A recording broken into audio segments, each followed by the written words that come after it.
WICC traffic. Clear and cold this evening and overnight in the low teens.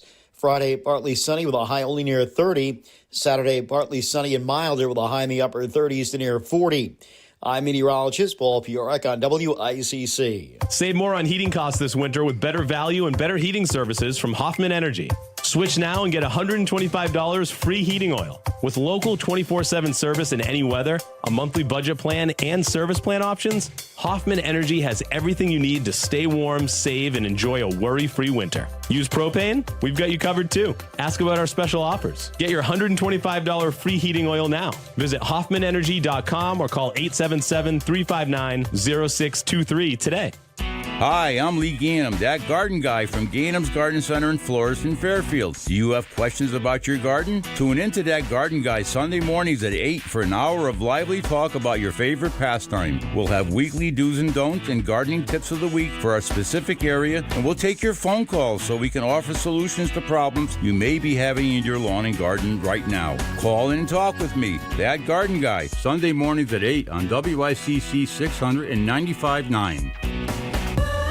I love a day on the water with friends, but my moderate to severe plaque psoriasis sometimes holds me back. Now I'm all in with clearer skin thanks to Skyrizi. Risankizumab Riza, a prescription-only 150 milligram injection for adults who are candidates for systemic or phototherapy. Teaching music is my passion, but my active psoriatic arthritis can limit me at times. Now I'm treating my joint symptoms with Skyrizi. With Skyrizi, most people with plaque psoriasis saw 90% clearer skin at 4 months. Or if you are an adult with active psoriatic arthritis, Skyrizi helps you move with less joint pain, stiffness, swelling, and fatigue.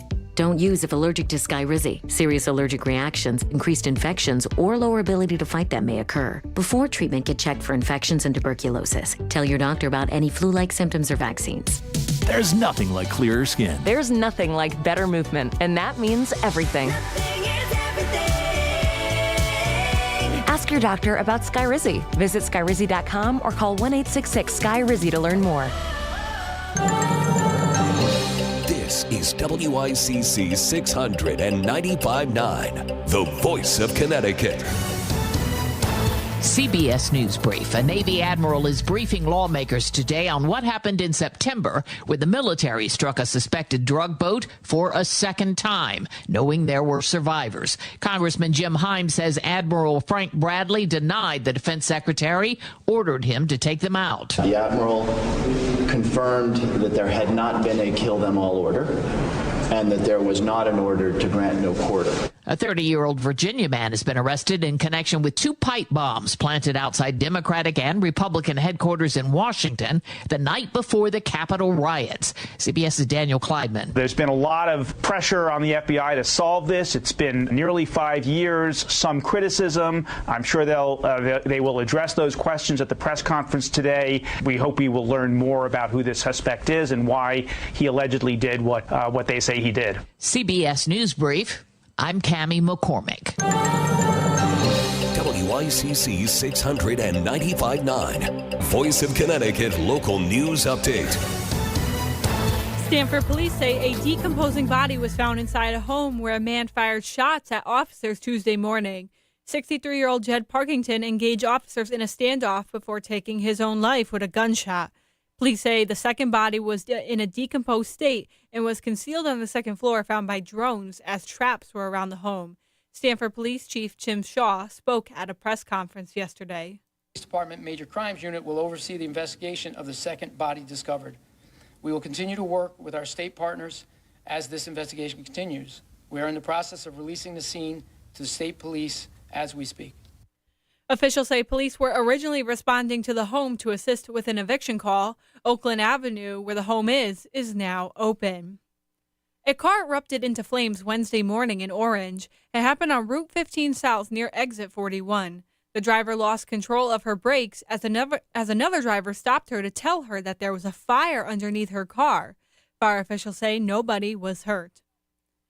Lawmakers are set to receive a classified briefing from Navy Admiral Frank Mitch Bradley on the U.S. strike suspended as it was Venezuelan drug boats. Secretary of War Pete Hegseth said he watched the first strike live but didn't hear about the second one until a couple hours later, saying he backs Bradley's decision. Senator Richard Blumenthal reacted on the issue. Hegseth has to be held responsible for issuing the order that led to not only the killing of these two survivors of the shipwreck against international law and possibly a war crime. Congressman Jim Hines also reacted on the issue. The Admiral confirmed that there had not been a kill them all order and that there was not an order to grant no quarter. Hegseth also faces backlash over an internal investigation that reportedly found that he may put have troops at risk when he shared war plan information in a Signal chat. Police are trying to identify a suspect who used a knife to hold up a Stratford gas station. It happened at the BP station on Stratford Avenue Tuesday night as he demanded money. The man was able to escape with around $700 in cash. Police say the suspect was wearing all black clothing and disposable gloves. For the Voice of Connecticut, I'm Isabella Gatos, WICC News. WICC Smart MLS Right Now Traffic. 95 northbound roadwork exit 16 through 19. Left lane is out. Southbound side from exit 35 down to exit 33. Left lane is also blocked. On the Parkway, southbound construction exit 14 down to 10. On the Wilbur Cross, southbound side in Hamden, construction down to the West Rock Tunnel. Right lane is out. On 91, southbound in New Haven, construction exits 6 through 4. Northbound exits 8 and 9. Right lane is out. And 84, westbound construction exits 8 through 3. Left lane is blocked. Traffic report powered by Columbia Dental in Norwalk, offering complete dental care from A to Z. Call 203-299-0111 or visit columbiadental.com today.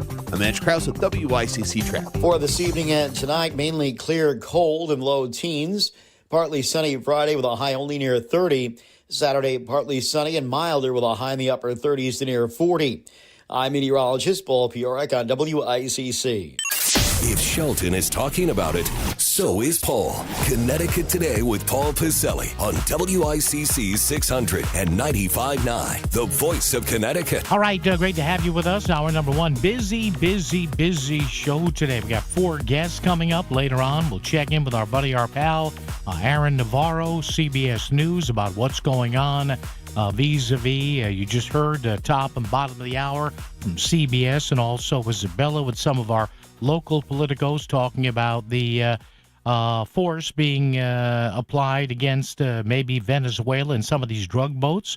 So we will talk about that. We have an expert coming on why the turning of the screws on Venezuela. We will talk to a longtime Derby Board of Aldermen member and firefighter about marking 4 decades since the River Restaurant explosion and fire took place pretty much 4 decades ago this coming Saturday in 1985. And our buddy, our pal, Chris Caruso stops by as well to see if he can make any sense as to the latest shenanigans, shall we say, in Bridgeport politics, including an inability, I guess, so far of the Bridgeport City Council to elect a council president. How about that? I'm shocked. But we begin with a topic that, listen, I know is not going to alter the way the earth rotates on its axis. But having said that, a lot of people have a feeling about this. Gasoline-powered leaf blowers.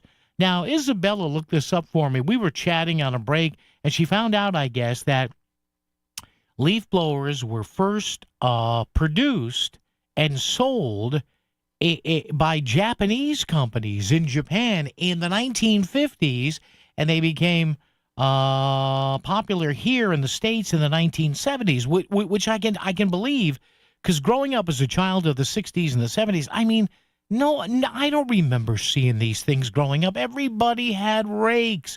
Oh, the sight of a rake. Dad, why are we doing this? Don't leaves come from nature? Why are we raking the leaves, Dad? Are they going to kill the grass? Did they rake leaves in ancient Rome and Greece? Maybe they did. I don't know. Did Jesus tell Mary and Joseph, as soon as I'm done raking the leaves? Oh, man. So should the state now have a statewide ban? They're thinking about this, according to an article today in Hearst. A statewide ban on gasoline-powered leaf blowers. I guess you can still have electric ones. I don't know about you. The electric sounding, I know they're really good and efficient, a lot of torque in the engines.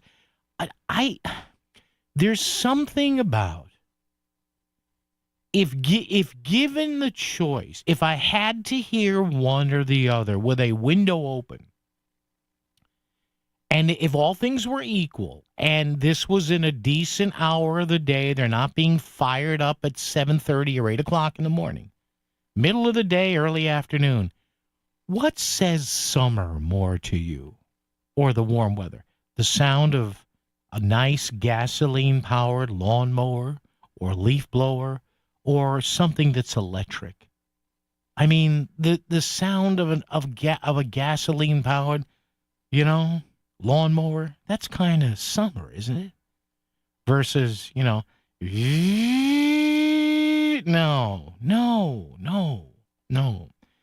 Ken in Bridgeport is here. Ken, good afternoon. How are you, sir?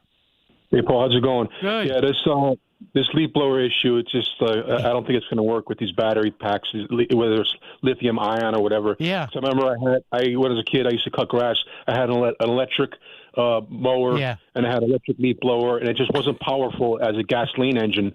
And then look at the electric cars. I mean, they don't last on a full charge like a gasoline car. They don't have the distance. I mean, in the commercial application, like landscapers, professional landscapers, these battery operated leaf blowers and everything else that they want to convert to battery operated, it's just not going to work. It's just not going to work. I mean, even not only the leaf blowers, but they have the leaf vacuums that go on the back of their back of their truck. They make like a big plywood box, and they got the vacuum that sucks up the leaves into the box. I mean, that's a gas operated engine too. So I mean, there's just no way it's going to work for commercial application. Yeah, and again, I've never used Ken electric lawn equipment, but I could just imagine. Now, you said you used them years ago growing up.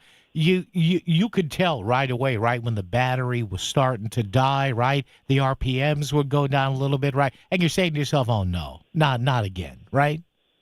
Yeah, I mean, the electric and the battery operated is good for like a residential homeowner application. It's not for the professional commercial grade landscaper. It's just not going to work. Yeah. I mean, they have to have like tons of batteries.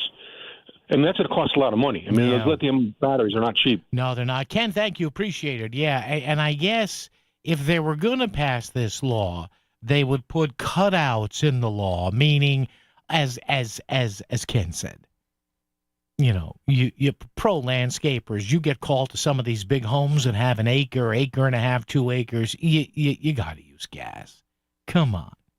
See, this is my theory. This is why we have crude oil. It's nature's bounty. You refine that into gasoline, and you use gasoline-powered lawn equipment, and you're not relying on electricity. So isn't a gasoline-powered leaf blower, isn't that really green energy instead of using electricity? I don't know. I'm so confused. Joe in Bridgeport. Joe, how are you? What's up? Oh, good. How are you doing? What's up, Joe? Once again, the mental midgets of Connecticut that have never had dirt under their fingernails. Yeah.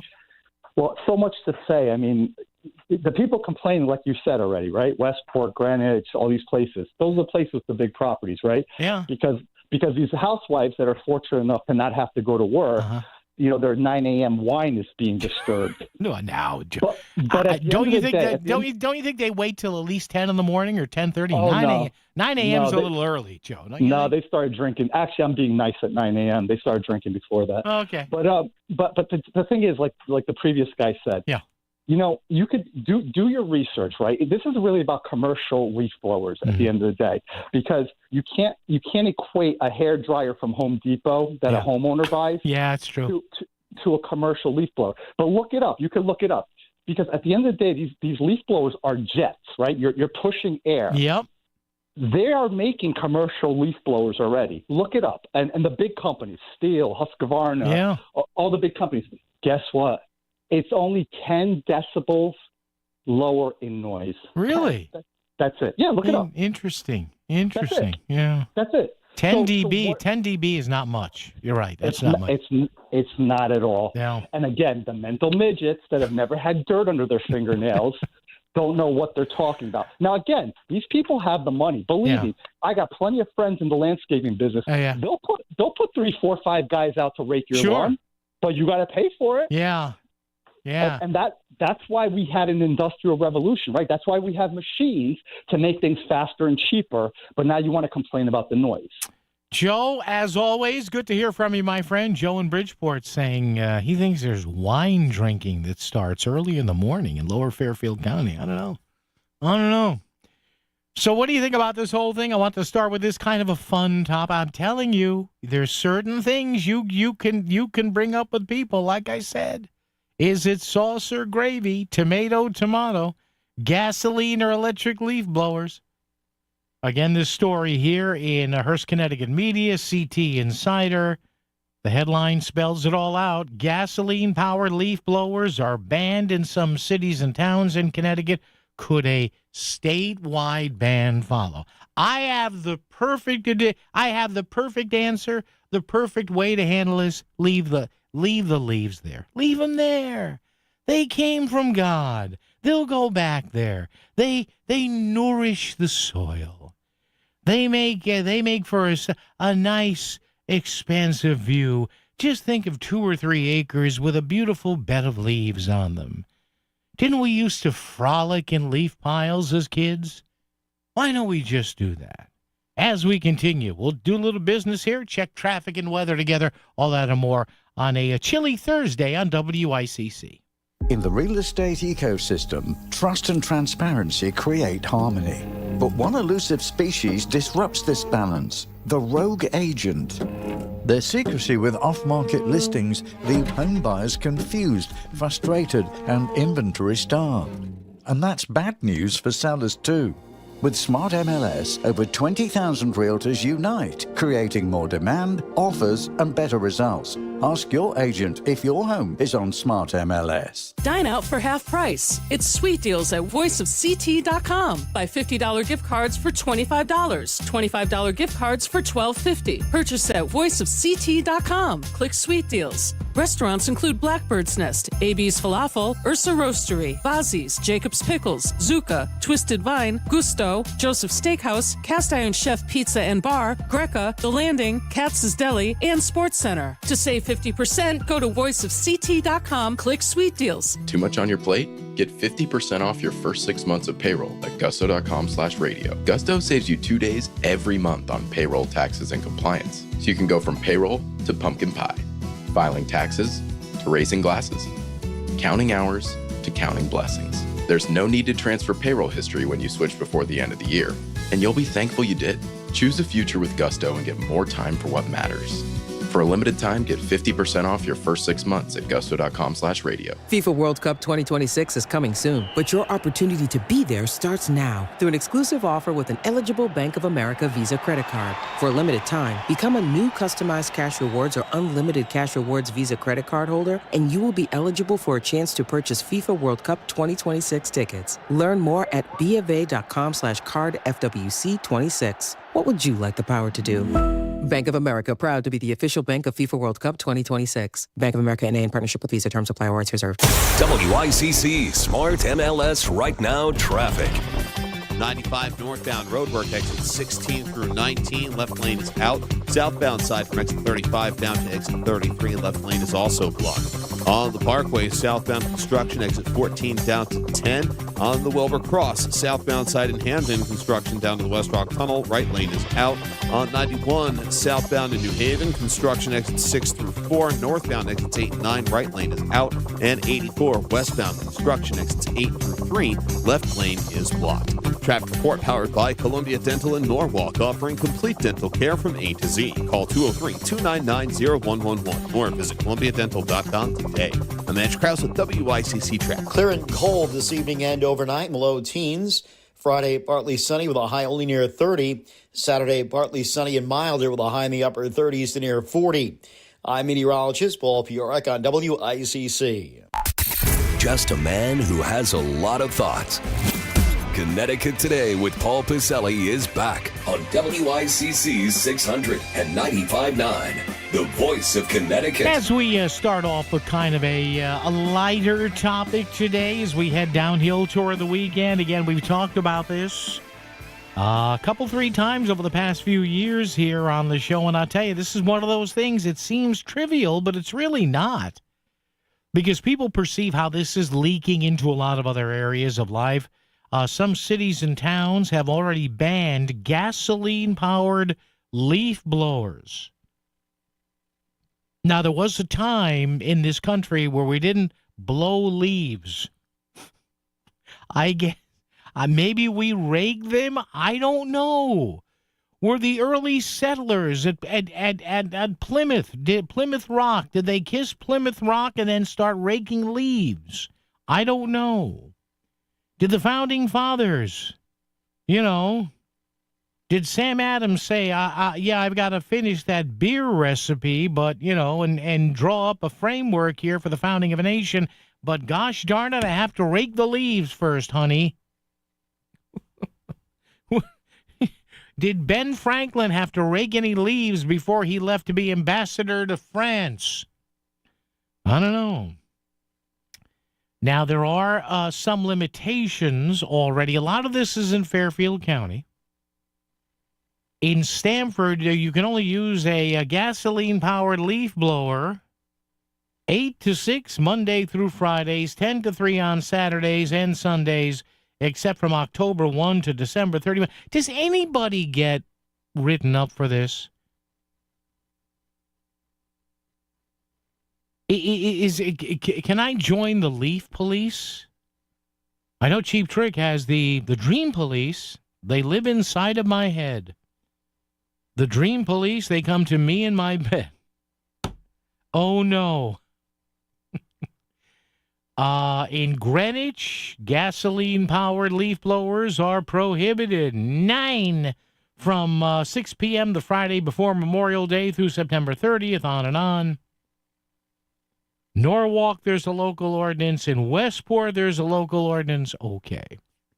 So should the state just clear this up and have an overriding statewide ordinance, which to me may be the way to do this?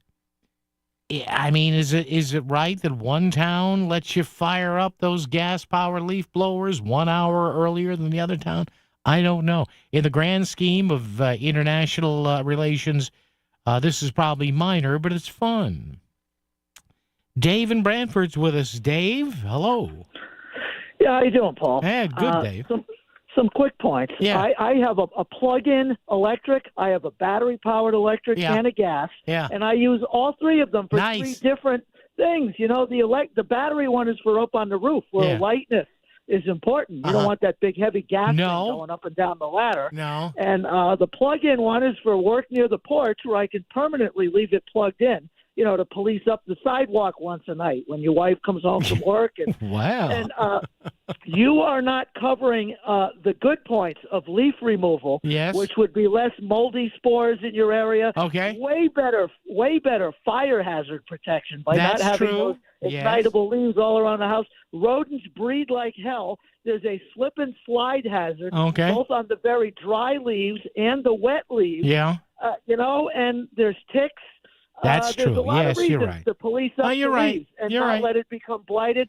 And this is a very important point at the end, the law of unintended consequences. The ridiculous, by the way, the people want to ban the gas leaf blowers. Yeah. Very often they're the big city liberals who don't even have a yard, who decide for pollution reasons, the all-electric future. Get used to it now. I want to say unintended consequences. You keep raising the minimum wage, the living wage. Yeah. Nobody's going to waste time. Time efficiency is the only important thing anymore. Nobody is going to rake leaves and take the time for that slow motion process. Dave. Nobody knocks on your door to say, hey, buddy, you want your yard raked? Dave, I love the way you're able to take these topics and then give me the flow chart on them. It's beautiful. It's excellent. I love it. Thanks for letting me on. All right, Dave, there you go. There's our buddy Dave in Brantford, who's very good at saying, wait a minute, let's not simplify this. Let's not look at this as one level here. And he was able to take, leaf blowing and run that into the livable way. It's wonderful. Dave, thank you. Seriously. It's good stuff there. Paul in Trumbull's been hanging on. Hello, Paul. What's up, buddy? Yeah, hi. Hi. I'm 73 years old. Okay. And old timers will remember I call it the lovely smell of burning leaves. Oh, that was great. Paul, that meant it was fall, right? That meant it was fall. Yeah. They did a study somewhere because California banned these suckers a long time ago. Yeah. They banned a lot of things. They banned generators. Yep. Small generators, everything like that. The amount of batteries that are needed. Oh, yeah. For someone to be able to do it all day. Yep. It's just unbelievable. There's always, Paul, and thank you for the call, as our buddy Dave just said, there's always the law of unintended consequences. Paul, thank you. Dave, thank you. Let's wrap up the hour. Steve on the beautiful shoreline in Guilford. Steve, what's up? Paul, you mentioned all the Fairfield County homes. Yeah. And all they do is they're going to hire the landscapers. Yeah. Maybe all the landscapers should get a lobby going in like Hartford. Everybody else and fight this thing. Steve, I don't do leaves this year. I don't. And if they do, double the price. Yeah. Well, listen, Maybe, Steve, I don't know what the answer is. I don't doubt that. And leave them. Yeah. Well, see that. Many years. That's what I would do. I've left the leaves and they just cut. Yeah. And the lawn looks great the following year anyway. Yeah, and Steve, thank you for Steve. I do have to go. Thank you for mentioning that. Yeah, I was talking with Isabella here, my producer today. Steve, thank you. I did read an article. In fact, you know what? I'm going to pull it up here during the break. Apparently, now there is new thinking. Now, to what our friend Dave said, yes, there is a problem with ticks in some parts of the country. Yes, wet leaves. You can have a car accident on wet leaves. You can slip and break your arse on wet leaves. But there is some new thinking about whether or not you really have to remove the leaves. I'll look for that, pull it up for you, as we continue raking along right here on WICC.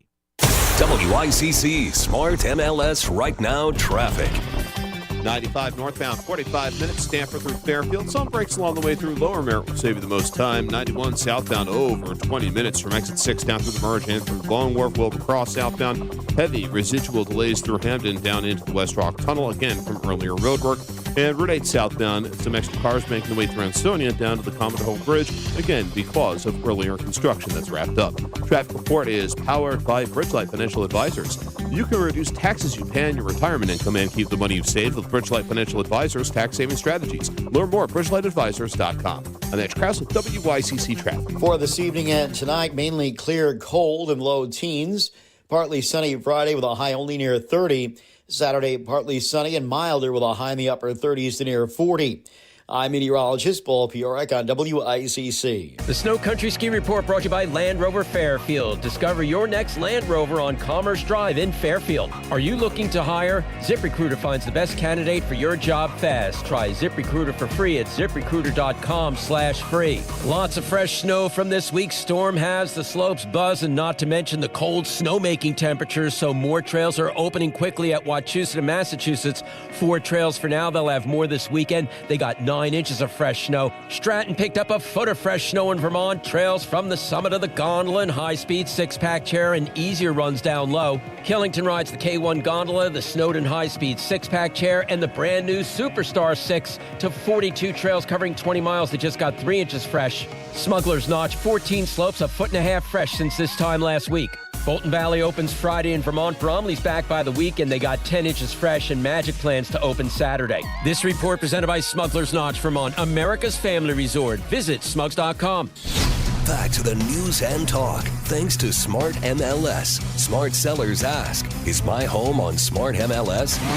The voice of Connecticut, WICC 695.9. It's Connecticut Today with Paul Piselli. All right, so here it is we'll wrap up the Leaf portion of the program. On the break there, I'm looking up a bunch of these articles. So, to a point that Dave and Branford made for us a little while ago, these articles say if you have a lot of leaves and you are in an area that's a high-tick area, a lot of field mice, a lot of little buggers out there, you may want to blow the leaves, rake them, suck them up, get rid. If you have, they say now, if you have a light leaf covering, they say it would actually be beneficial if you run the mower over the leaves without kind of sucking them up. You can actually leave them there, chop them up, and a light covering of that is actually good for the soil and good for next year's grass. WICC Bridgeport, WFOX Southport, WEBE HD2 Westport, WPLR HD2 New Haven, locally owned by Connoisseur Media. This is CBS News on the Hour, sponsored by Progressive Insurance. I'm Cammie McCormick. Lawmakers are hearing today from the admiral who Defense Secretary Pete Hegseth says ordered a follow-up strike on a suspected Venezuelan drug boat in September. They were shown videos of the strike and had differing views afterwards. Republican Senator Tom Cotton. These are narco-terrorists who are trafficking drugs that are destined for the United States to kill thousands of Arkansans and millions of Americans. Democratic Representative Jim Himes. What I saw in that room was one of the most troubling things I've seen in my time in public service. CBS's Nicole Killian on what this means for Defense Secretary Hegseth. You have some lawmakers, particularly many Democrats, who are calling for the secretary's resignation, but in some cases these aren't necessarily new calls, as many of them have been calling for his resignation for some time. Others defending their vote against his confirmation at the beginning of this Congress. Some of this is related to this incident involving the boat strikes. For others, it has to deal with this Signalgate report that was just released. That report claims Hegseth put U.S. troops at risk by sharing sensitive military plans on his personal phone. Stacey Lynn reports on the arrest of a suspect in the planting of 2 pipe bombs in Washington the night before the Capitol riots. Attorney General Pam Bondi says the suspect is 30-year-old Brian Cole Jr. of Woodbridge, Virginia. He has been charged with violating 18 U.S.C. 844, which is use of an explosive device. She said no new information led to the arrest. There was no new tip. There was no new witness. As for a motive, FBI Director Kash Patel said they'll divulge more when it's prudent. A federal vaccine advisory committee has delayed a vote on whether newborns should still get the hepatitis B vaccine the day they're born. Sabrina Cupid reports. ACI member Dr. Cody Meisner questioning Dr. Mark Blackwell, who is part of a work group looking into the safety of the vaccine for infants. There is clearly evidence of benefit. Is there any evidence of harm to giving the neonatal hepatitis B? My basic answer would be that the safety evidence is very limited, and I wouldn't want to speculate on safety or harm. If the panel votes to change the vaccine schedule and it's accepted by the CDC director, it would be a major public health shift dating back more than 30 years. Sabrina Cupid for CBS News, Atlanta. The Trump administration has instructed U.S. embassies around the world to prioritize visa applications from foreigners wishing to visit the U.S. for the 2026 World Cup or the 2028 Olympics. Stocks are mixed today. This is CBS News. Brought to you by Progressive Insurance. Not only does Progressive let you bundle your insurance, they also give you round-the-clock protection. Quote today at Progressive.com. Oil investments involve a high degree of uncertainty and are only suitable for accredited investors. Actual results may vary. Drill, baby, drill. President Trump has declared a national energy emergency and is making the U.S. oil industry a priority with support for our hardworking oil and gas industry. If you are an SEC accredited investor and qualified to make at least a $100,000 investment, you can deduct nearly 100% of your investment for this tax year. Call 800-696-5531 now and connect directly to Encore Encore Energy. Encore is a major investor and experienced horizontal well operator in its core area of operations. Don't wait. The clock is ticking and time is running out for this write-off for 2025. Call Encore Energy now at 800-696-5531 and find out how your investment will be tax deductible for 2025 with the potential for lucrative cash flow for years to come. Call 800-696-5531. That's 800-696-5531. WICC 695.9, Voice of Connecticut Local News Update.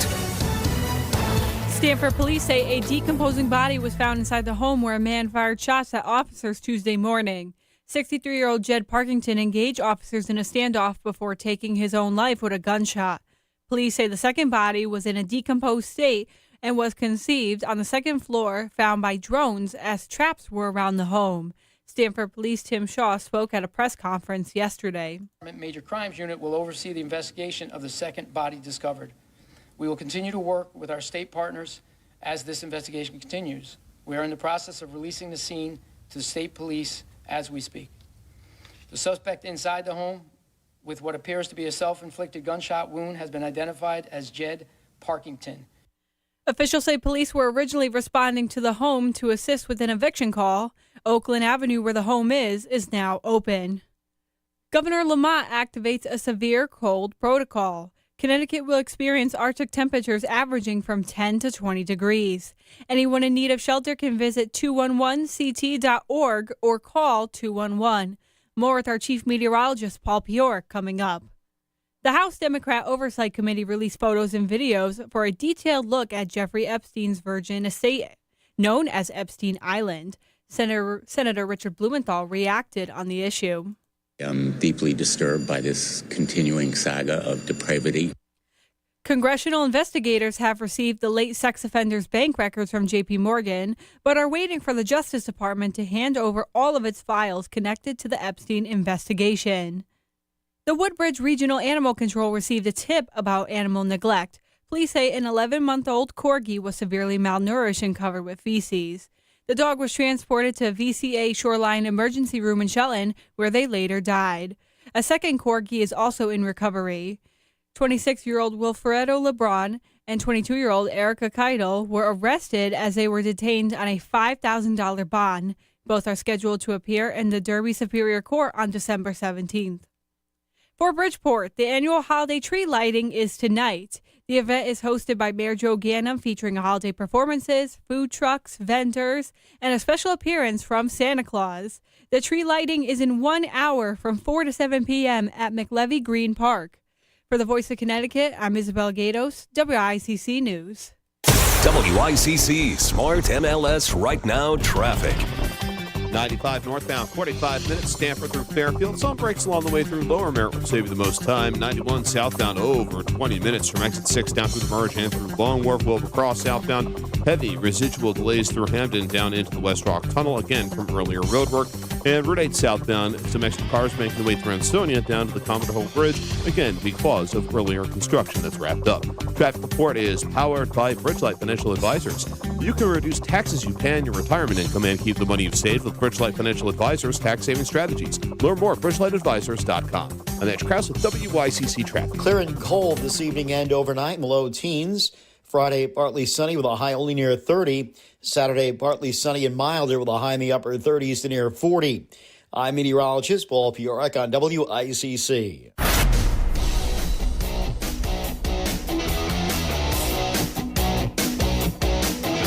You're listening to Connecticut Today with Paul Piselli on WICC 695.9, the voice of Connecticut. All right. 203-333-9422, 333-WICC. Talk or text?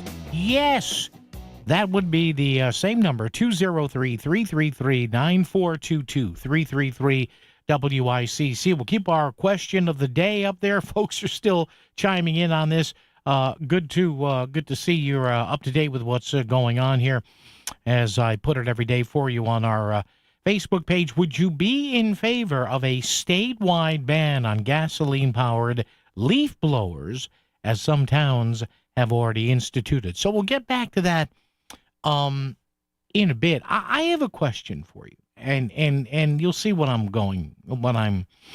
driving at here. I have a question for you. Now, I don't know how many of you folks listening to me right now, either at 600 AM, 95.9 FM, or online streaming, of course, voiceofct.com. Thank you for however you're listening. How many of you, if you work for a business, or if you are a business owner and a proprietor yourself, how many of you would, and if you allow your employees to purchase things with, say, a purchasing card or a company card? So if you allow your employees to do that, or you yourself are an employee that has a company, piece of plastic, whatever, because you're traveling, you're buying meals for clients, you are, whatever, getting Ubers, Lyft rides, whatever, and the boss says, here, if it's work-related, put it on this. We have a paper trail, and this way it eliminates us having to reimburse you. You don't have to keep the purchases on your card and accrue the interest, whatever. You know how this works. So how many of you would not get in some sort of trouble if you, the purchaser, did this? Or how many of you would not get angry if you saw an employee that you ostensibly trusted with one of these cards start to put stuff on there and not really have a clear enough picture of it? What am I driving at here? Well, there seems to be, I don't know, a trend or too many of these occurrences, and we saw this with the Terrence Cheng case, right? This is a guy who was the head of the Connecticut State Colleges and University System. That's not UConn. UConn is different. UConn is its own standalone behemoth. UConn president, you see her out there a lot. So UConn, in and of itself, with the school and the health center and the UConn Foundation, all that is not what we're talking about now. We are talking about the Connecticut State Colleges and University System. That was Mr. Cheng, Terrence Cheng, right? Eastern Connecticut, WestConn, Central, Southern, and two more state schools there. And, this guy was making $400,000 a year. He didn't use the stipend that they were giving him to actually pay a rent or a mortgage here. He got in trouble. The Lamont people wimped out. They had no spine. They didn't want to fire the guy, so they gave him a new office. They said, hey, here, you got a year to go in your contract. We're going to reassign you. So basically, the guy got away with it. He got away with it. I don't care what the governor's office says. The guy got away with it. So we have that. And we recently had another case, I think it was at one of the other colleges, where, again, some of this spending here and the use of what's called P cards or purchasing cards popped up again. And now we have yet another case here. And this case written about an InsideInvestigator.org, Catherine Revelo. She's been on the show here with me a number of times. And I know what they're going to say. Well, in a $50 billion 2-year state budget, this is less than a rounding error. All right, maybe it is when you come down to the statistics over this. But if one or two audits done randomly, I guess, can pick up some of this stuff, imagine if some incoming governor said the first thing we're going to do is to do continuous audits of all state departments. Now, again, this is not a large amount of money in reflection of how big the total budget is. But if this is what they find in doing these, I don't want to say haphazard, but in doing these, shall we say, spot checks, Imagine how much waste is there. And you may say, well, how much waste could there be? Well, could there be enough waste to, I don't know, pay for 3 or 4 more DCF workers? Maybe. I don't know. The Office of Health Strategy, OHS, says here, could not provide purchasing logs or, in some cases, supporting documents for just under $4,500 in P-card transactions. The audit covered the fiscal years 2022 and 2023 and reviewed 10. Now, all they did was look at 10 transactions. 10 transactions totaling a little under $9,000. Now, again, remember, folks, this is your tax money. Totaling just under $9,000 made by 2 different users. According to the auditors, OHS could not provide purchasing logs for 7 of the transactions it reviewed or supporting invoices or receipts for any of those transactions. Must be nice, huh? $9,000. Where are the receipts? I don't know. You think that would fly in your private business if you work for an accounting firm, a law firm, whatever, and your principals there say, hey, here's a not a P card for state purchases, but a Visa, MasterCard, American Express, Discover for the firm. What do you think? If you say, hey, a few $100 here, a few $100 here, what's the big deal? The state auditors wrote, quote, without adequate documentation, there is less assurance that the office made purchases for a legitimate state purpose, combined with purchasing card policies. Well, there you go.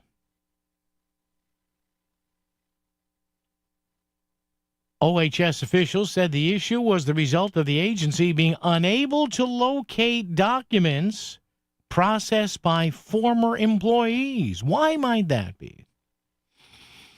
Auditors reported the same issue in a previous audit covering fiscal years 2018 through 2021.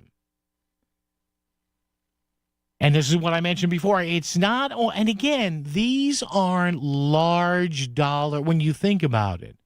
But it's kind of the arrogance, is it not? Hey, we couldn't find the documentation.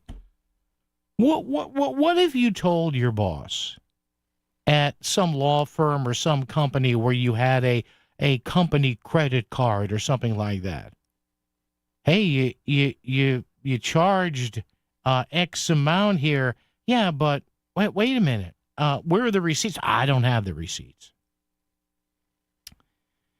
It is not the only recent audit that has found issues with P cards. Audits of Eastern Connecticut State University and Southern Connecticut State University, released earlier this year, also found failures by school officials to provide supporting documentations for transactions and apparent attempts to skirt, get this now, to skirt as in, look at the skirt on her. No, as in skirt meaning pull an end around, get by them. And apparent attempts to skirt limits of single transactions. Hey, when taxpayers are ATMs, oh, this gets better. But think about this at 203-333-9422, 333-WICC. Instead of a state auditor, what if your boss came to you and said, hey, you want reimbursement for this stuff? Where are the receipts? And you go, I don't have them, but you better reimburse me. How do you think that would work? Traffic and weather together coming up as we continue right here on WICC. You're not always near your radio, but you still want to stay informed on Fairfield County matters. There are lots of ways to enjoy WICC beyond your radio at 695.9. Stream us free at work on voiceofct.com or on your smartphone by downloading our app. And now it's easier than ever to listen on your smart speaker when you say, play WICC. The voice of Connecticut is always live, local, and free, wherever you are. Ciao from Ellen and Ricardo at Gusto Trattoria in Milford. This holiday, taste the sauce, savor the special Sardinian wine, enjoy the warm atmosphere. This holiday, don't miss Gusto Trattoria in Milford. For a business lunch, for an intimate dinner, for a full holiday party in a private room. This holiday, take time to relax and enjoy the art of Italian living right here in Milford. Gusto Trattoria, open every day for lunch and dinner. Gusto Trattoria, 255 Boston Post Road, Milford. Who picks Post University? People who pick Post are people who believe in themselves and their potential. Post people want a school that helps them succeed on their terms, on their budget, and on their schedule. They want on-campus activities and online flexibility. Most of all, they want an education that could help prepare them for success in over 50 fields. Because when you're an Eagle, the sky's the limit. Are you a Post person? Find out now at post.edu. Sometimes the most important personal breakthroughs are made possible by medical ones. And that's why Yale New Haven Health's Heart and Vascular Center delivers the pioneering science of Yale School of Medicine, like groundbreaking research that helped redefine the international guidelines for treating heart failure, and a new procedure to detect coronary microvascular disease, often misdiagnosed in women. Yale New Haven Health and Yale School of Medicine. Together, we're powering breakthroughs with the greatest of care. Town Fair Tire sells Continental winter tires for the guaranteed lowest price, because we stock more Continental tires than any other tire dealer. So we buy for less, and we sell Continental winter tires for less. Plus, you always get more from Town Fair. Yes, more free services than any other tire dealer. Now with over 120 locations and still growing. Nobody beats a Town Fair Tire deal. I mean, nobody. Name brands at discount prices. Town Fair Tire. Would a beautiful holiday light display get you in the Christmas spirit? Then the holiday decorations at RD Cinto Corporate Park in Shelton are a must. RD Cinto welcomes you to drive through and see a world where holiday cheer meets artistic vision, including a brand new 40-foot hanging display from Florence, Italy. Drive between 1 and 2 Corporate Drive in Shelton as countless lights surround you and gifts are suspended mid-air like magic. The display is up all month and the public is welcome. Happy holidays from RD Cinto. Protect your home and auto with a bundle from Progressive so you can stop worrying about them and invent new things to worry about, like snakes in your bedroom. Sure, that sounds incredibly irrational, but now that we've mentioned it, you are a little worried. The odds of one snake, let alone snakes plural, are so slim. But you might want to check. Oh, you're not near your bedroom. Guess you'll just have to sit there and worry about it. So let Progressive protect your home and auto, because you've got enough to worry about. Progressive Casualty Insurance Company, affiliates, and other insurers. Not available in all states. WICC Smart MLS Right Now Traffic. 95 northbound, 45 minutes, Stanford through Fairfield. Some breaks along the way through Lower Merritt will save you the most time. 91 southbound, over 20 minutes from exit 6 down through the merge and through Long Wharf, Wilbur Cross southbound. Heavy residual delays through Hamden down into the West Rock Tunnel, again from earlier roadwork. And Route 8 southbound, some extra cars making their way through Ansonia down to the Common Hole Bridge, again because of earlier construction that's wrapped up. Traffic report is powered by Bridgelight Financial Advisors. You can reduce taxes you pay on your retirement income and keep the money you've saved with Bridgelight Financial Advisors tax saving strategies. Learn more at bridgelightadvisors.com. I'm Edge Krause with WICC Traffic. For this evening and tonight, mainly clear, cold, and low teens. Partly sunny Friday with a high only near 30. Saturday, partly sunny and milder with a high in the upper 30s to near 40. I'm meteorologist Paul Piorek on WICC. Just a guy who hates driving on the Merritt, just like you. Connecticut Today with Paul Piselli, WICC 695.9, the voice of Connecticut. Gotta tell you, though, the Merritt feels a lot better with those new tires I have. Oh, man. Yeah, 203-333-9422, 333-WICC. Can you imagine? See, here's what I would do. And if it's, if you got a Republican running against Ned Lamont here, whether it's Betsy McCoy, if she gets in the race, whether it's Ryan Fazio, whether it's Aaron Stewart, I would hope one of them on the campaign trail says, by the way, folks, if or when you elect me governor, I'm ordering top to bottom audits of every department in this state. And I know we don't have enough auditors to do it. I'm going to contract an outside auditing agency. And even though it's going to cost us money, we need to do that. Oh, my God. Can you imagine the screaming and yelling from these entrenched department heads. Now, to me, if I'm running a clean ship, I say, come on, bring it in. Here's some coffee. Relax. Do your audit over here. How about that? We might have to get Bob and Trumbull to do the audit. Bob, how are you? Oh, Reverend Paul, you got me going for today. Keep the gas blowers, and if you chop them up, make sure you put lime down. Yeah, okay. Okay, now, the credit cards and the expense reports. P cards, yeah. Yeah, whatever. Yeah. We had a truck driver because we had gas credit cards. Okay. This guy hit us for like $50,000. Come on. Yeah. Over how long of a period of time? Oh, well, by the time we went back on it, I don't know, a year or two. But what he would do was he would go to a gas station and use the credit card and take cash from whoever was pumping gas. Say he put $25 on the credit card and take $20 in cash. That was interesting. Now, so the wait better a minute, one, hold it. So on the card, he would put $20 of gas in his vehicle. All right? No, he would put 25 to the guy standing at the pump. Oh, I see what and you're saying. saying. And then take $20 in cash. And he made okay. I got him because I saw the name of the station. Yeah. And I'm like, they don't sell diesel fuel, and their trucks were diesel. So I went back and looked at everything. He was buying kerosene for people. Really? Anyway, I got a better one. Okay. We had a sales guy. Yeah. That would turn in expense reports. Okay. And I kept looking, saying, wait a minute. These reports are something's wrong here. Yeah. And I went to the general manager and I said, something wrong. And he wouldn't take my advice. Okay. After about 6 months, he finally did because I made copies of all the expense reports and showed him, look, these are the same names, just on different dates. Oh my God! And look at the sales reports. The guy's got the same company, but a different person in a different town. Boy, and now that for him, he had receipts. But then we looked. You can actually buy. There's a program and a printer. Yeah. That you can buy over the internet to print fake bogus receipts. Oh my God! And I talked to my sidekick Stacy in the office.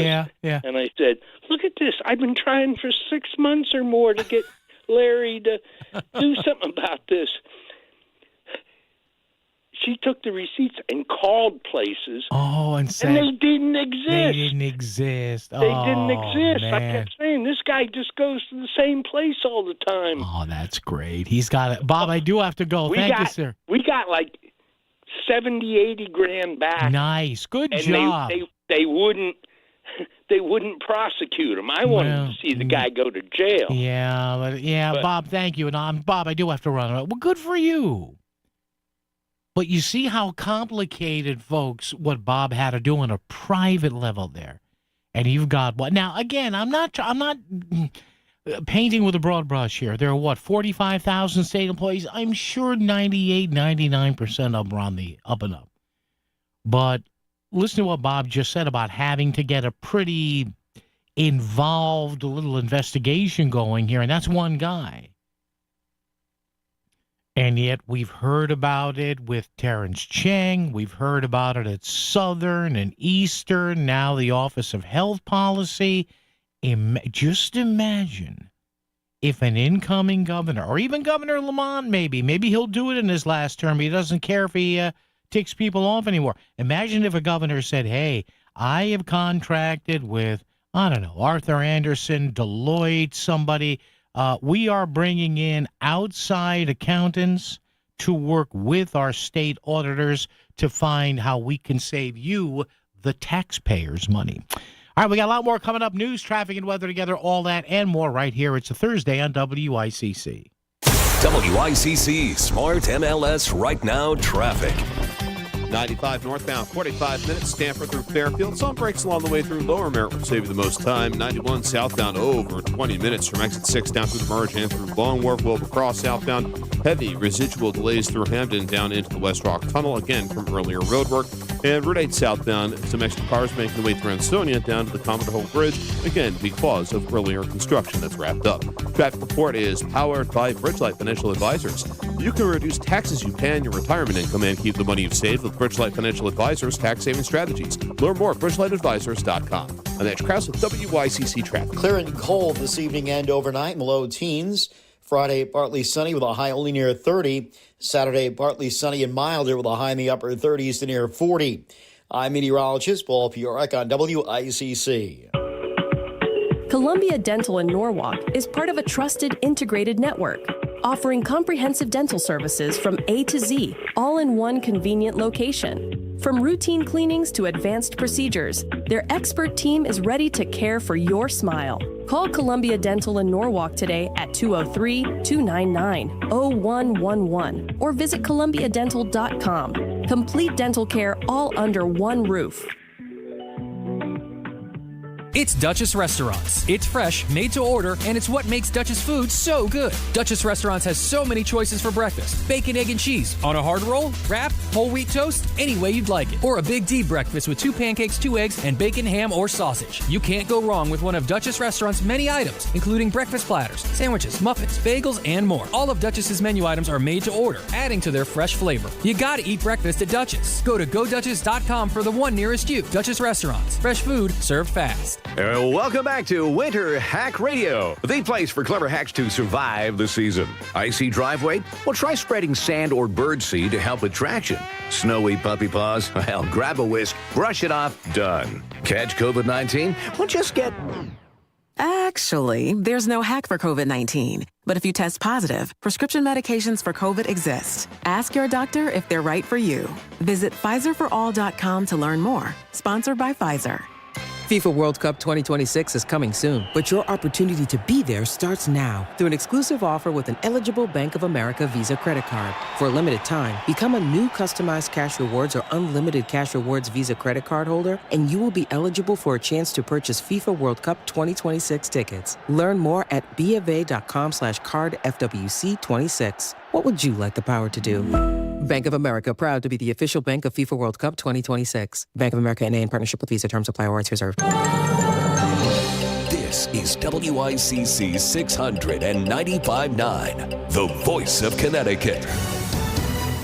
CBS News special report. Years after it happened, a Virginia man has been arrested for allegedly placing 2 pipe bombs near the offices of the Democratic and Republican headquarters the night before the Capitol riots. The director and the attorney general emphasized that it was not a new public tip this was our internal work at the FBI. Deputy Director Dan Bongino, U.S. Attorney Janine Pirro. This case involved millions of pieces of data. And it is a huge win because it was like finding a needle in a haystack. Scott McFarland reports there are many unanswered questions. What connection was there, if any, to the next day's U.S. Capitol insurrection? Was this a mere coincidence, or was there some connection between the pipe bombs being carried in that backpack and what would happen the next day that changed history? CBS News special report. WICC 695.9, Voice of Connecticut local news update. Stanford police say a decomposing body was found inside the home where a man fired shots at officers Tuesday morning. 63-year-old Jed Parkington engaged officers in a standoff before taking his own life with a gunshot. Police say the second body was in a decomposed state and was concealed on the second floor, found by drones as traps were around the home. Stanford Police Chief Tim Shaw spoke at a press conference yesterday. The Stanford Police Department Major Crimes Unit will oversee the investigation of the second body discovered. We will continue to work with our state partners as this investigation continues. We are in the process of releasing the scene to the state police as we speak. Officials say police were originally responding to the home to assist with an eviction call. Oaklawn Avenue, where the home is now open. Governor Ned Lamont activates a severe cold protocol. Connecticut will experience Arctic temperatures averaging to 10 to 20 degrees. Anyone in need of shelter can visit 211ct.org or call 211. More with our chief meteorologist, Paul Pioric, coming up. Lawmakers are set to receive a classified briefing from Navy Admiral Frank Mitch Bradley on the U.S. strikes of suspected Venezuelan drug boats. Secretary of War Pete Hegseth says he watched the first strike live, but didn't hear about the second one until a couple hours later, saying he backs Bradley's decision. Senator Richard Blumenthal reacts on the decision. Ultimately, Hegseth trying to shift the blame and make Admiral Bradley the fall guy ought to be reason to ask for his resignation or fire him. He should be gone. Congressman Jim Hines also shared his opinion. The Admiral confirmed that there had not been a kill them all order and that there was not an order to grant no quarter. Hegseth also faces backlash over an internal investigation that reportedly found that he may have put troops at risk when he shared war plan information in a Signal chat. A convicted sex offender from Norwalk is heading to federal prison after pleading guilty to child pornography possession. Rudolph Jahardy was charged after a court order searched his home in May 2024. Jahardy was convicted in 2012 on a federal child porn charge and served for a 2-year prison term. He's facing between 10 to 20 years as sentencing is in February. For the Voice of Connecticut, I'm Isabel Gatos, WICC News. WICC Smart MLS Right Now Traffic. 95 northbound, a solid hour. Stamford to Bridgeport, the lower American saving the most time. New Haven, 91 south, over 20 minutes from exit 6 down through the merge and through Long Wharf. Wilbur Cross is easier.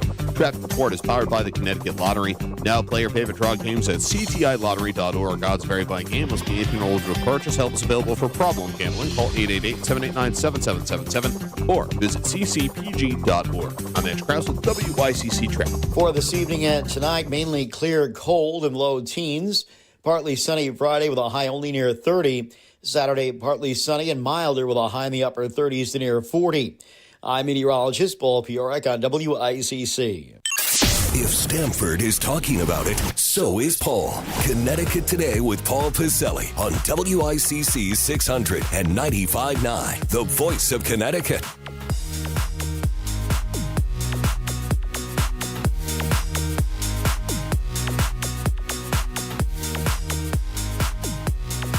All righty, 203-333-9422, 333-WICC. Once again, 203-333-9422, 333-WICC. Again, InsideInvestigator.org is the site. Catherine Revelo, who's been a guest on this show numerous times with her latest piece about more P-card issues, purchasing cards. Purchasing card issues at another state agency. And again, I'm not trying to say this just for the sake of saying stuff here on the show. Look, the state operates on a 2-year, $55 billion state budget or whatever.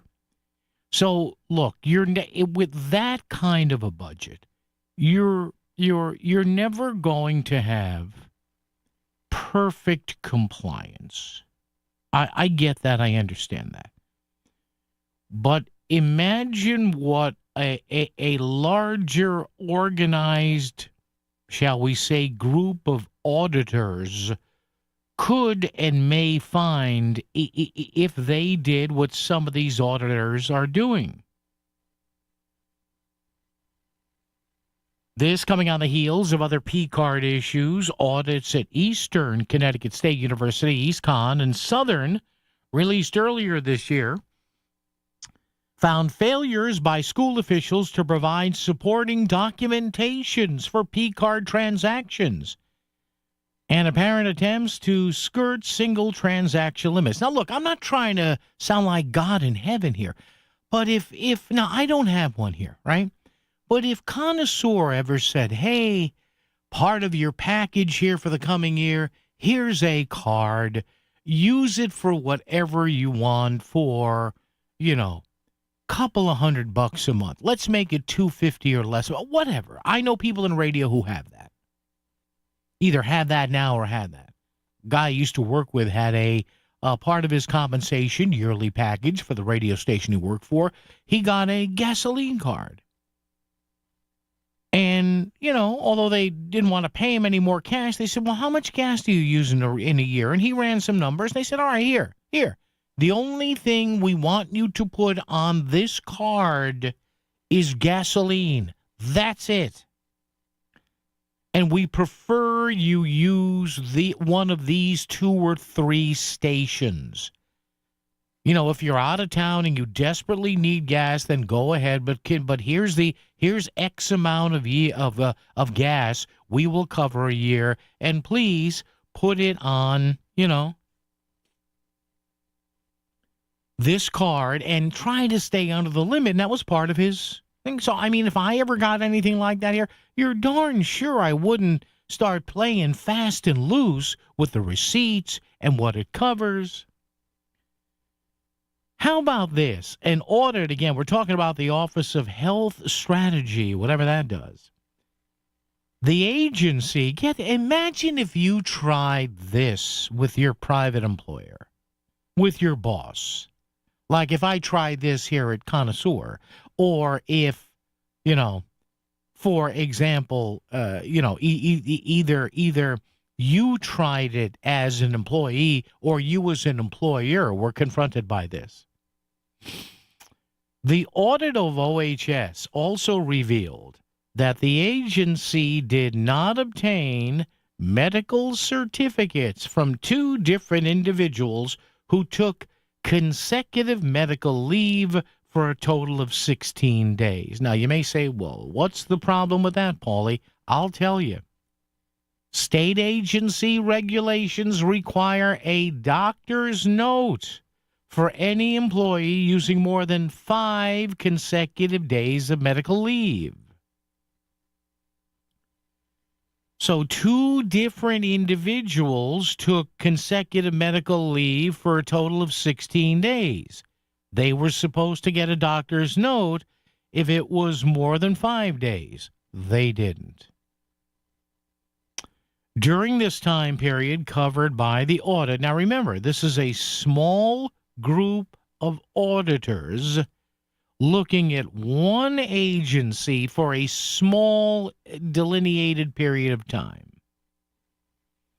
During the time period covered by the audit, 6 employees were on medical leave for a total of 73.5 days. The audit tested all 7 cases where employees were on leave for longer than 5 days. OHS agreed with the finding and said it will now require managers and supervisors to report to the chief of staff about all medical certificates. Oh, because you got caught. Oh, yeah, maybe we should tell our bosses about this. You think? You know what this reeks of? This reeks of some of those employees saying, hey, aren't we supposed to, like, submit a doctor's certificate? Don't worry about it. They'll never find it. The agency now says it would add the requirement to onboarding training alongside the Family and Medical Leave Act. Oh. Auditors also found that the Office of Health Services, the officials there, did not follow required state processes for entering health and human services purchases of service contracts and personal service agreements. OHS, this gets better and better. We'll wrap it up with this. OHS did not, the Office of Health Services, a state agency run by my tax money and your tax money. OHS did not have evidence. They did not have evidence that it completed a state requirement that agencies prepare a written evaluation of a contractor's performance within 60 days of their work, concluding in 4 out of 5 contracts review. So they're supposed to provide a summary. They get 2 months, 60 days, not 6 days, not 6 hours, 60 days, where they were supposed to submit something to the state budget office, evaluating money from you and me that they spend stuff on. They didn't do it. And we're talking contracts totaling just under $15.5 million. According to the auditors, failure to perform the evaluations may result in funds going to non-performing or underperforming contractors. I'm stunned. Really?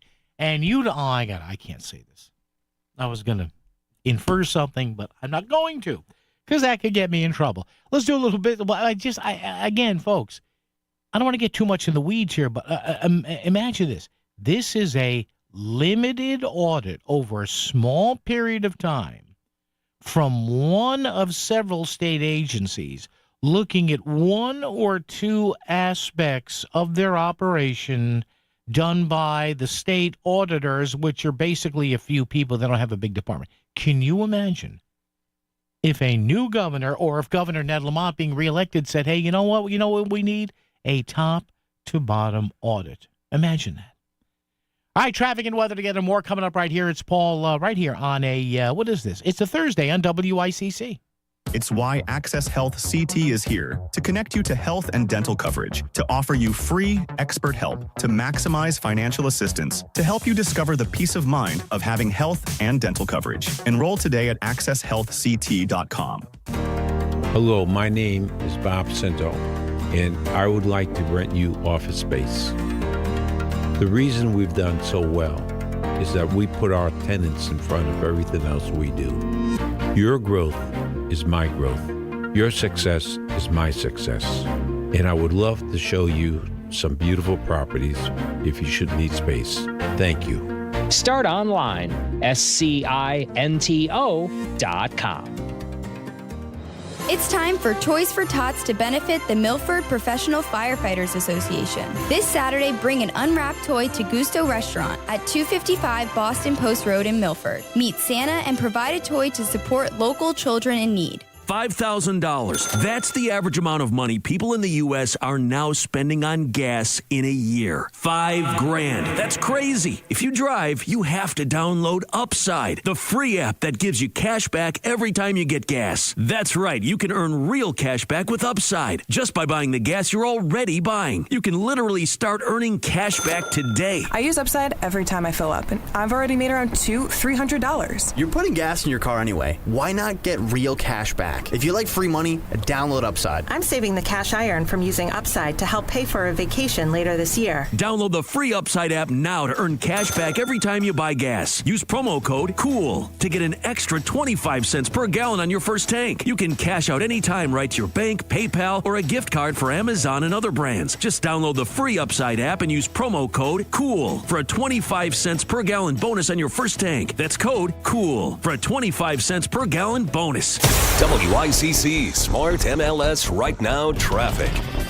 95 northbound, a solid hour. Stanford to Bridgeport, the lower American saving most time. New Haven, 91 south, over 20 minutes from exit 6 down through the Merge and through Long Wharf. Wilbur Cross is easier. Traffic report is powered by the Connecticut Lottery. Now play your favorite draw games at ctilottery.org. Odds vary by game. Must be 18 or older to purchase. Help is available for problem gambling. Call 888-789-7777 or visit ccpg.org. I'm Andrew Krause with WICC Traffic. Clear and cold this evening and overnight in the low teens. Friday, partly sunny with a high only near 30. Saturday, partly sunny and milder with a high in the upper 30s to near 40. I'm meteorologist Paul Piorek on WICC. He'll tell you what's really going on. It's Connecticut Today with Paul Piselli on the voice of Connecticut, WICC 600 and 95.9. All right, we're joined by one of our favorite people here from D.C., keeping tabs for us on what's going on. A number of our congressional representatives. We heard yesterday and today from Jim Himes.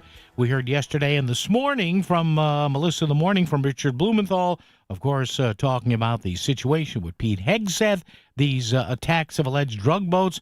Aaron Navarro from CBS News for a couple of minutes. Aaron, never a dull moment, man, huh? How are you? Good, Paul. Never a dull moment indeed. That's how it's always been. Absolutely, man. So, boy, I got to tell you, between Secretary of War Hegseth, the White House, members of Congress, even, Aaron, some of the Republicans I'm seeing here are a little kind of squishy on this thing. What's the latest on this whole Venezuelan boat deal? Yeah, this boat, I guess for lack of a better word, controversy is centered around the September 2 strikes on a vessel that U.S. officials, the White House, said has been carrying drugs, had drug smugglers on the boat. There's been reporting that there was a second strike to essentially kill 2 survivors that were caught on camera. And footage of that was shown today to members of the House and Senate Armed Services and Intelligence Committees. And what we're seeing from both Democrats and Republicans is some gray area on whether this was, a war crime, and some Democrats have been pushing for it. You saw Tom Cotton, the senator from Arkansas, kind of defend what he saw, saying that he saw 2 survivors in the footage trying to flip a boat loaded with drugs so they could, quote, stay in the fight. So he's following the message from the administration that there was justification in this second strike to get those survivors. Well, you mentioned the Democrat congressman from Connecticut, Jim Himes, say that he was troubled by what he saw. That being said, the public may see the footage themselves soon, as that is something President Trump has called for, but we haven't heard from the president on this specific issue yet today. Yeah, and finally, Aaron, on this whole thing, I guess for now, people are watching along with you and the press corps there. If the White House gets wobbly on this, I guess they're standing behind Mr. Hegseth for now, right? That is all that we've seen from President Trump, from Vice President Vance. Again, they believe that they are in a justified war with narco-terrorists in the region, and it being a war, they are emboldened and legally covered to take some of these strikes that they have done. But so far, we have not seen any wobbling from them in terms of defending Hegseth, as well as the Admiral Frank Bradley of the Navy, who made that final call and carried out Hegseth's directive. All right, Aaron Navarro, CBS News. Aaron, be good, be safe, and we'll chat down the road. Thank you, sir. Appreciate it. Thank you, Paul. All right, there you go. Aaron Navarro, CBS News. Yeah, it's never, man, could you imagine being in the D.C. press corps? I've talked to people over past years with my network connections saying, yeah, some days are slow. You imagine that? There's never a slow day with Trump. There just never is. Whether you love the guy or despise him, there's never a slow day.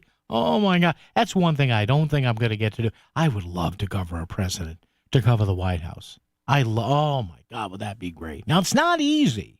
You're on the road, you're traveling in, Air Force One or another press plane and, schlepping here and there and going to hotels. And, that may seem glamorous, but, you're taking stuff and you have to condense it down to 30 or 40 seconds. Nothing's really changed. I got to write it, a different way. I will say this, and look, a lot of people I know say, well, why did they say this? Why does it? No. You have to understand something, especially with network radio people that we hear here on WICC via CBS, and the people that work with me. I do some work for Fox News Radio on the side, and people at ABC and NBC Radio, whatever left at that.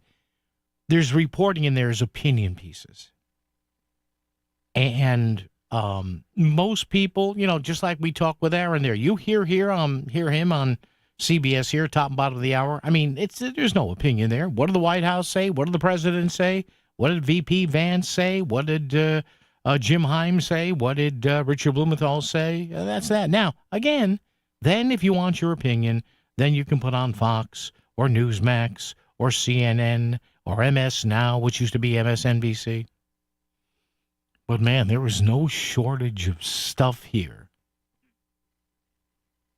Continuing with the Trump White House. Now, I guess the question is this. And, by the way, we have an expert coming up on Venezuela, guy who's been covering this situation for a long time here, coming up at a quarter after next hour. But, Pete Hegseth was a weird hire from the beginning. Yes, he used to work with Fox, and he has limited military background. Now, that doesn't mean that his military thinking might be bad, just the way somebody in any other business or department or federal office may not have a boatload of experience, but they might have interesting ideas. And not to belittle Secretary Hegseth, but that was an RFK Jr. And now they're going to come out with changing the vaccination. Can we just relax about vaccines? Honestly, we're not talking about the COVID vaccine or any of the mRNA stuff. It's about the stuff that we've been doing for years. Yes, I got my flu shot. Because at my age now, I'd prefer not to get the flu. Well, the flu vaccine might not work. Yeah, I know. And I also got a vaccine for pneumonia because I'd rather not get pneumonia. If it's all right with you, I'd rather not get pneumonia. And I took a booster for, believe it or not, I had my doctor check. She has a very good relationship with me. We go over every part of how I'm doing. And I was reading, for example, that, older people, believe it or not, some of them are susceptible to measles because you have knuckleheads not getting their kids inoculated against MMR. Guess what? My antibodies were a little low. Got that MMR booster. And look, I'm not saying to do anything because I'm saying it. But now I guess Health and Human Services is going to come out with a new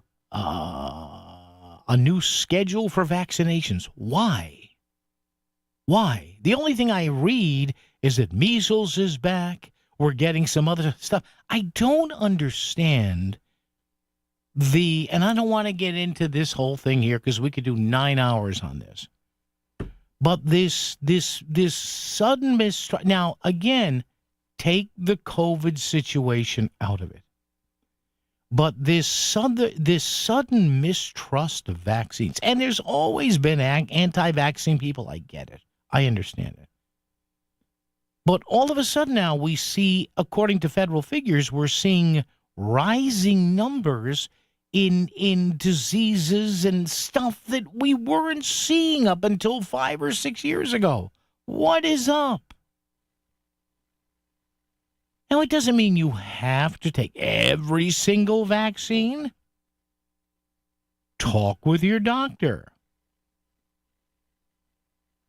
But between, RFK Jr. and Pete Hegseth, I mean, listen, I understand they both had their bases, they both had voters, but my God, you mean to tell me there wasn't anybody else that could have been a Trump Secretary of War or Defense or Pentagon boss, whatever you want to say? Really? Mind-numbing.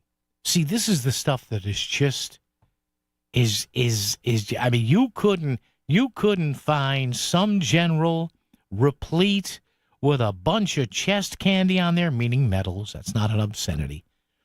Meaning medals and commendations that would not have agreed with Donald Trump. I don't know. I don't get it. The Hegseth one it's not like the guy had a resounding military career, but maybe it's just me. Maybe I should keep my mouth shut, which I will right now, right here on WICC. WICC Smart MLS Right Now Traffic. 95 northbound, a solid hour. Stamford to Bridgeport, the lower Maryland saving the most time. New Haven, 91 south, over 20 minutes from exit 6 down through the merge and through the Long Wharf. Wilbur Cross is easier. Traffic report is powered by the Connecticut Lottery. Now play your favorite draw games at ctilottery.org. Odds vary by game. Must be 18 or older to purchase. Help is available for problem gambling. Call 888-789-7777 or visit ccpg.org. I'm Edge Krause with WICC Traffic. For this evening and tonight, mainly clear, cold, and low teens. Partly sunny Friday with a high only near 30. Saturday, partly sunny and milder with a high in the upper 30s to near 40. I'm meteorologist Paul Piorek on WICC. Discover the finest flooring in Southern Connecticut at Courtesy Carpet. With over 50 years experience, from intricate area rugs and durable vinyl to elegant stair runners, they have it all. Shop anywhere, but see them before you buy. Visit L&J and their team on Route 111 in Monroe or at courtesycarpet.com. Financing is available, so you can get the floors you love today. Trust the experts in quality flooring, because at Courtesy Carpet, your satisfaction is their courtesy. A personal finance columnist came up with a list of regrets she hears from retirees. Guess what was on the top of the list? Wishing they'd had a plan for their retirement. And that's the kind of thing that David Gagnon talks about every week on his show, Mastering Your Wealth. Join him Saturday mornings at 8, right here on WICC 600. And be sure to check him out online at masteringyourwealthradio.com. Back to the news and talk, thanks to Smart MLS. Smart sellers ask, is my home on Smart MLS? The voice of Connecticut, WICC 695.9. It's Connecticut Today with Paul Pacelli. All right, 203-333-9422, 333-WICC. And remember, that is talk or text. You can dial us up here. Should I keep saying yeah, I guess. Remember that? Hello, friends. You can dial us up here. Remember? We putting our finger in the thing and winging it all the way around. There's some great videos out there, by the way, on YouTube of 10, 12, 15-year-old kids with an old rotary phone. Go ahead, dial this number. They look at it like it landed from Mars. All right, news coming up from CBS and Isabella. And then coming up after that, we'll talk to a reporter from the Epoch Times regarding what is up. All of a sudden now, the White House threatening Venezuela. What's up with that, actually? WICC Bridgeport, WFOX Southport, WEBE HD2 Westport, WPLR HD2 New Haven, locally owned by Connoisseur Media.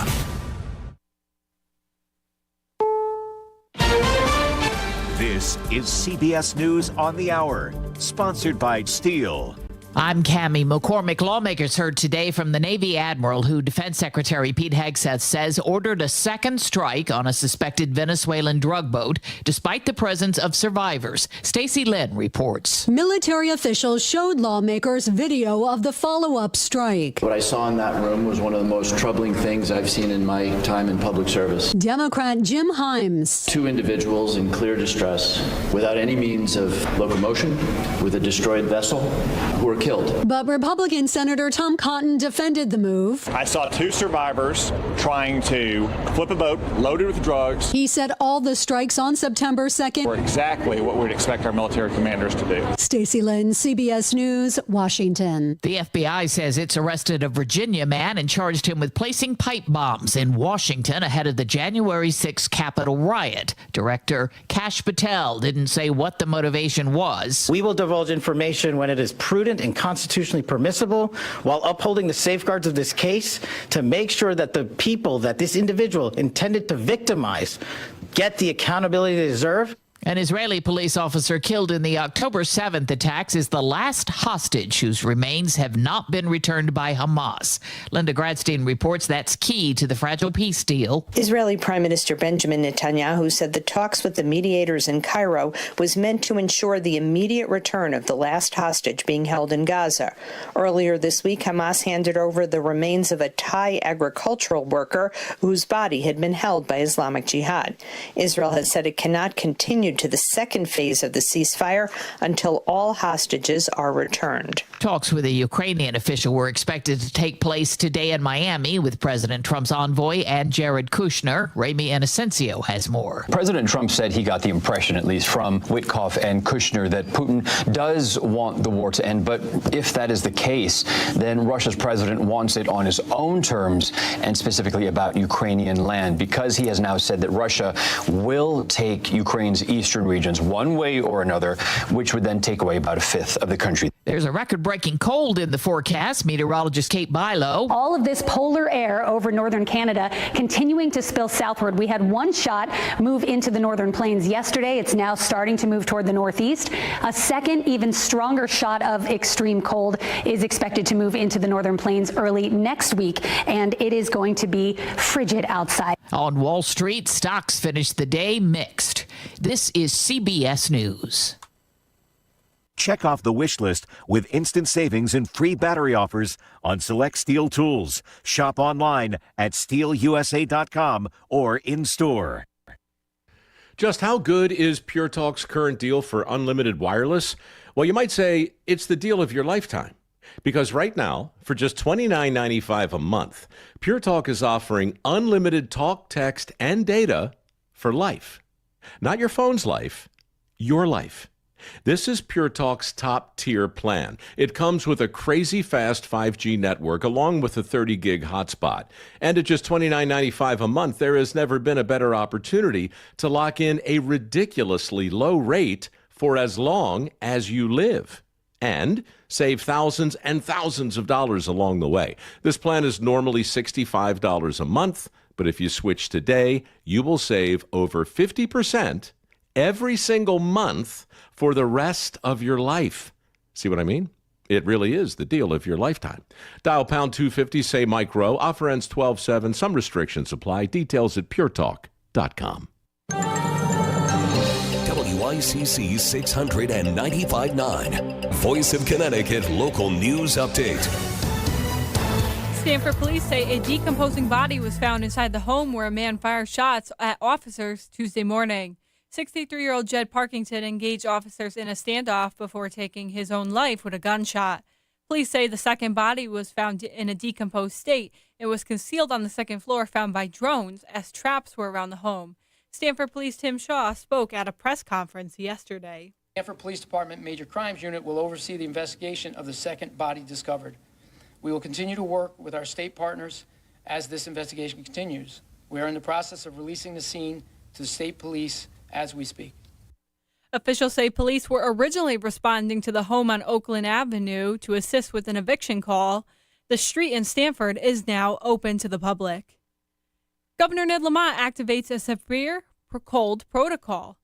Connecticut will experience Arctic temperatures averaging from 10 to 20 degrees.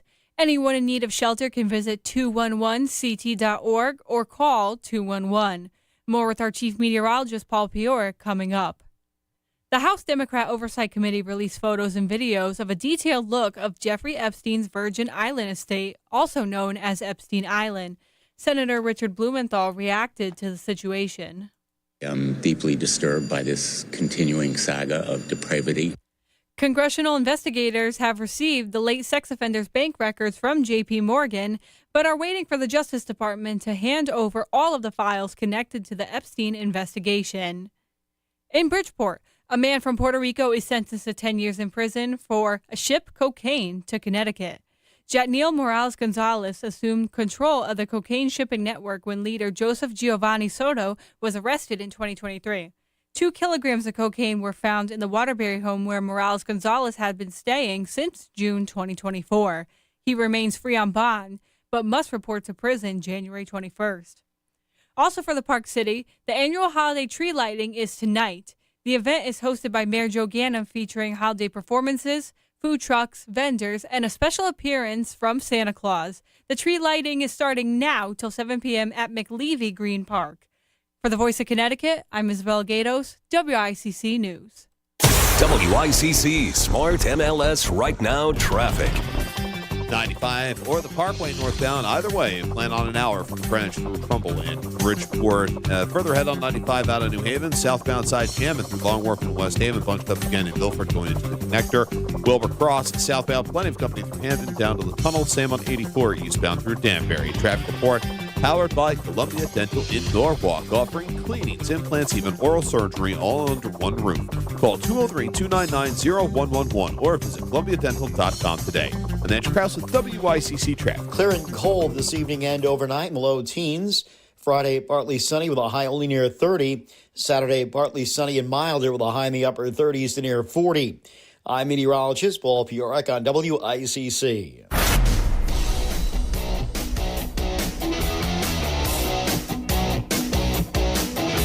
You're listening to Connecticut Today with Paul Piselli on WICC 695.9, the voice of Connecticut.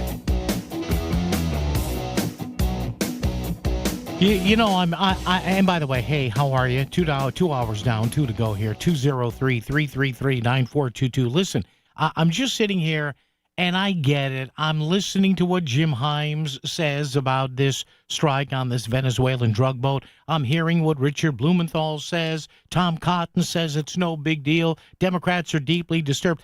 You Democrats out there, now I know you're listening in the halls of Congress. Take my advice here. Don't overplay your hand. Okay, listen, you may not like the fact that we're destroying drug smuggling boats, which we now know are drug boats. These are not fishing boats. These are not pleasure boats. This is nobody fishing for sushi. Nobody is dragging a net here for any sort of edible fish.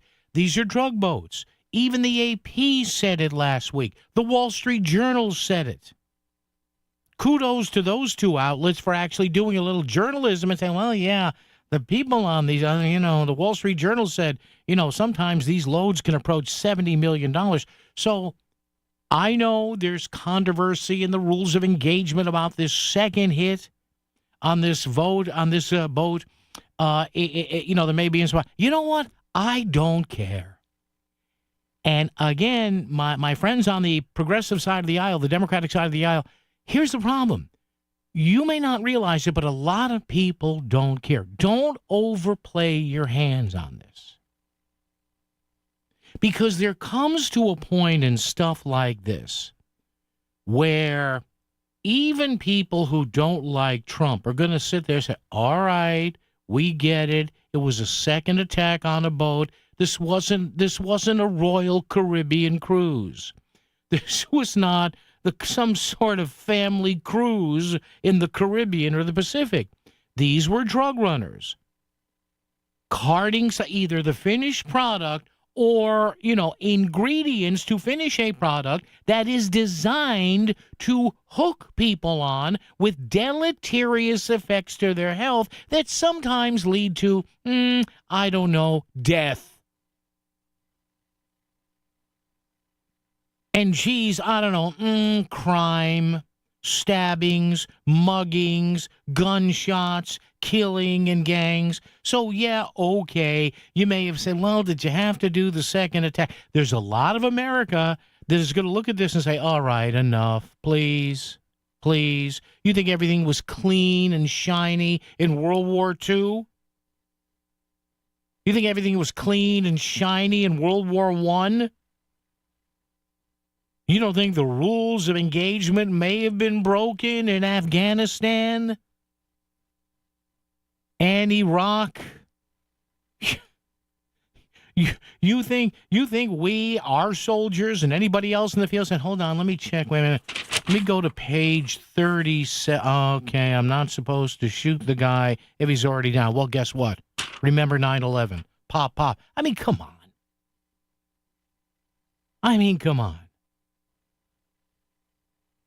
You made your point. You're pointing it out. I get it. I understand it. These are drug runners. They are running stuff to probably end up killing some people because they get hooked.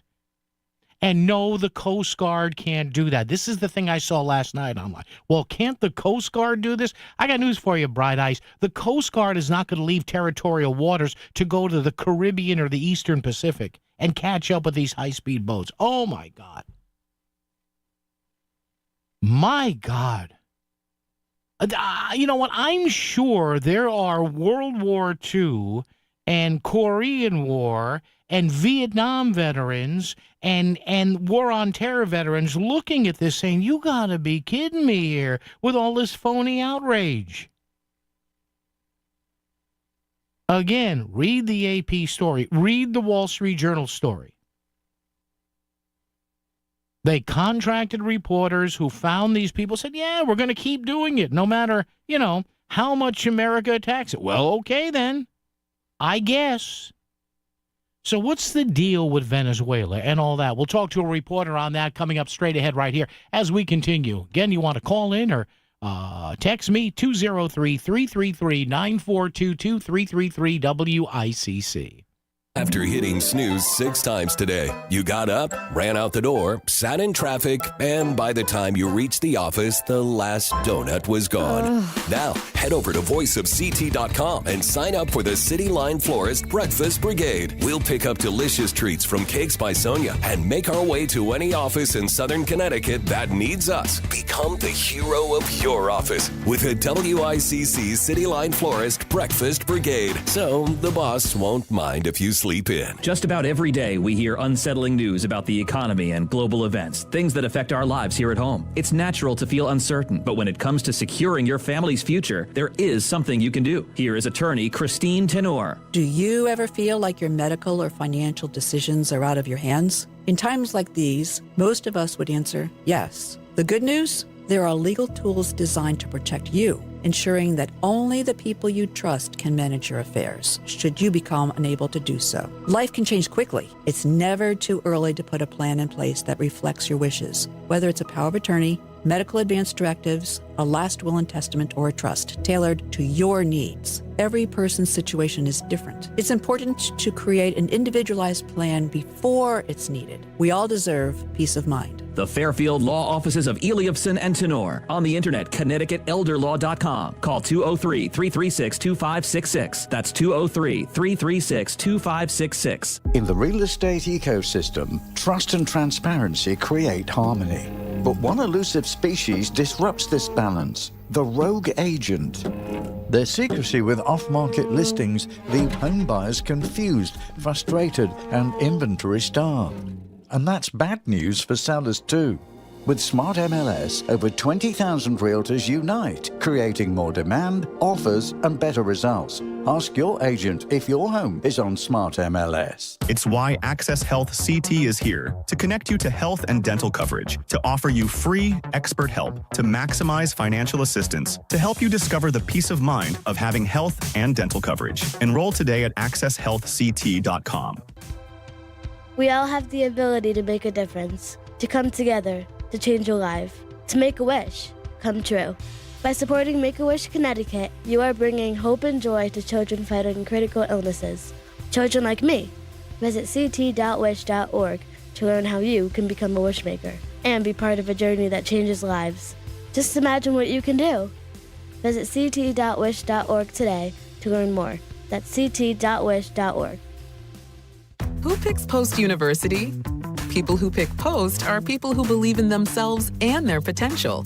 Post people want a school that helps them succeed on their terms, on their budget, and on their schedule. They want on-campus activities and online flexibility. Most of all, they want an education that could help prepare them for success in over 50 fields. Because when you're an Eagle, the sky's the limit. Are you a Post person? Find out now at post.edu. Get ready to tackle your hunger with Duchess Restaurants, where fresh food meets football. Catch the NFL games of the week every Sunday on the Voice of Connecticut. Duchess Restaurants. Fresh food served fast, because even your appetite deserves a touchdown. WICC Smart MLS Right Now Traffic. 95 or the Parkway northbound. Either way, plan on an hour from Greenwich through Crumble and Bridgeport. Further ahead on 95 out of New Haven, southbound side jamming through Long Wharf and West Haven. Bunched up again in Milford going into the connector. Wilbur Cross, southbound, plenty of company from Hampton down to the tunnel. Same on 84 eastbound through Danbury. Traffic report powered by Columbia Dental in Norwalk, offering cleanings, implants, even oral surgery all under one roof. Call 203-299-0111 or visit columbiadental.com today. And then Krause with WICC traffic. For this evening and tonight, mainly clear, cold, and low teens. Partly sunny Friday with a high only near 30. Saturday, partly sunny and milder with a high in the upper 30s to near 40. I'm meteorologist Paul Piorek on WICC. Local talk every afternoon. It's Connecticut Today with Paul Piselli on WICC 600 and 95.9, the voice of Connecticut. All right, we'll get back to open phones. And, hey, coming up after the news at the bottom of the hour, we'll talk with a gentleman, a local alderman, and a firefighter from Derby. We'll talk about the upcoming 40-year mark since the River Restaurant explosion in Derby and how that changed things locally, statewide, and nationally for natural gas explosions and leakage. as well. Hey, joining us right now is an award-winning journalist, senior investigative reporter at the Epic Times. He's the host of Crossroads, a news analysis program on Epic TV. His works have included breakthrough investigations into the origins of COVID-19 and the Wuhan laboratory in the early days of the pandemic. Yes, remember when they told us it was bat stew? No, I don't think so. We're going to talk about the whole situation here with Venezuela.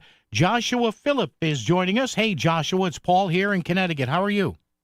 Doing well, and no shortage of news these days, huh? Yeah. Explain, Joshua, the Venezuela thing. I mean, this is a country, and people can find this. And I remember when Venezuela, pre-Maduro, had one of the highest standards of living in the world. All the oil and natural elements they had there, minerals and everything. Fifth or sixth best standard of living. And now we are almost threatening an invasion here with the drug situation. So lay the groundwork here. Why Venezuela and why now? Well, the reality of Venezuela, first of all, you're 100% correct. Venezuela was one of the top, I think the top economy in all of Latin America, one of the top rising economies in the whole world. Ruining Venezuela took effort. Yeah. The decline really started under Chavez, right? Hugo Chavez, the leader before Maduro. And he basically put in place a lot of the systems that collapsed the oil markets. They were always an oil economy. Yeah. He also brought them a lot closer to Cuban intelligence. And so Cuba, working with Chavez, what they did was kind of pushed out the United States. And, Maduro, of course, was handpicked by Chavez, his successor. But they pushed out the United States in the whole Monroe Doctrine. The United States used to have a policy going back to it still does, going back to the 1800s, maintained, of course, during the Cold War, yep, of no foreign intervention in Latin America. It was our backyard. Don't mess with it. Chavez, working with Cuba, established many different organizations throughout Latin America, uniting the different countries there, but excluding the United States and Canada. And what he did in place of pushing out the United States was brought in a lot of Chinese investment, Belt and Road Initiative programs, a lot of which were test run there. And so working together with that as well, he also created a lot of drug trade. The drug trade was kind of the expansion of the oil markets into new territory. And they also used that for what they call the pink wave. That was the late 90s, early 2000s, when you had socialist governments basically take over most of Latin America. They used drugs to finance a lot of that. They used the cartels to kill a lot of the political opposition. They used it basically as a tool for a coup d'etat to overthrow their rivals and take over a lot of different countries in the region. That's why you have criminality basically working hand in glove with governments there. When it comes to what's happening right now, Maduro came in, picked up the mess Chavez left him, and the economy was in shambles. Maduro basically was trying to start a war, even very recently, because he wanted the oil out of Guyana, just north of Venezuela. And in fact, just a couple months before Trump started posting the videos of them blowing up those Venezuelan drug boats, the big piece of context everybody misses is that Maduro was about to start a war. They were positioning their military right on the border of Guyana. They passed in their law a statute that claimed they have historical ownership of it, and they could ignore international courts to take over Guyana. They were launching military naval incursions against Guyana and the EEZ, the Exclusive Economic Zone, including right by ExxonMobil stations, which were looking for oil and doing an oil exploration. They found one of the largest oil reserves. A large-scale war was about to take place. That was prevented when Trump and them, and of course, the military started blowing up these drug cartel boats and basically gave an ultimatum to Maduro, days are up, pick your poison, how do you want to go? So, Joshua, what is your opinion? I mean, would the people of Venezuela, would they like us to go in there? I mean, is there any love there for Maduro or not? Among the people, they despise him. That's what I read. Yeah. So this is the important context on this. Maduro lost the 2018 Venezuelan elections. The winner of the elections is a guy named Juan Guaido. right, who's currently living in exile in Florida. Yes. He is recognized by the Trump administration and even by the Biden administration as the official winner of the 2018 elections in Venezuela. He's regarded as the government in exile, and he's waiting to basically retake power because the United States, bipartisan, Trump and Biden, recognized him as the legitimate winner. What is forgotten is this. 2018, 2019, there were large-scale protests in Venezuela because the Venezuelan people knew Maduro stole the election. Mm-hmm. Maduro launched paramilitary attacks to kill the protesters. They were shooting people point blank. They were raiding people's apartment buildings. Trump, during his first term in office, was threatening intervention to overthrow Maduro. Biden was even talking about regime change there. Wow. But during this time, Yeah. Maduro made a call for China, Russia, and Iran to help. Mm-hmm. Russia sent strategic bombers, nuclear-capable bombers to Venezuela, and they told the United States in Trump's first term in office that if Trump intervened, there would be bloodshed, and if Trump intervened, it would be detrimental to the United States. They made indirect, again, deploying nuclear bombers there, indirect nuclear threats to America, telling America don't intervene.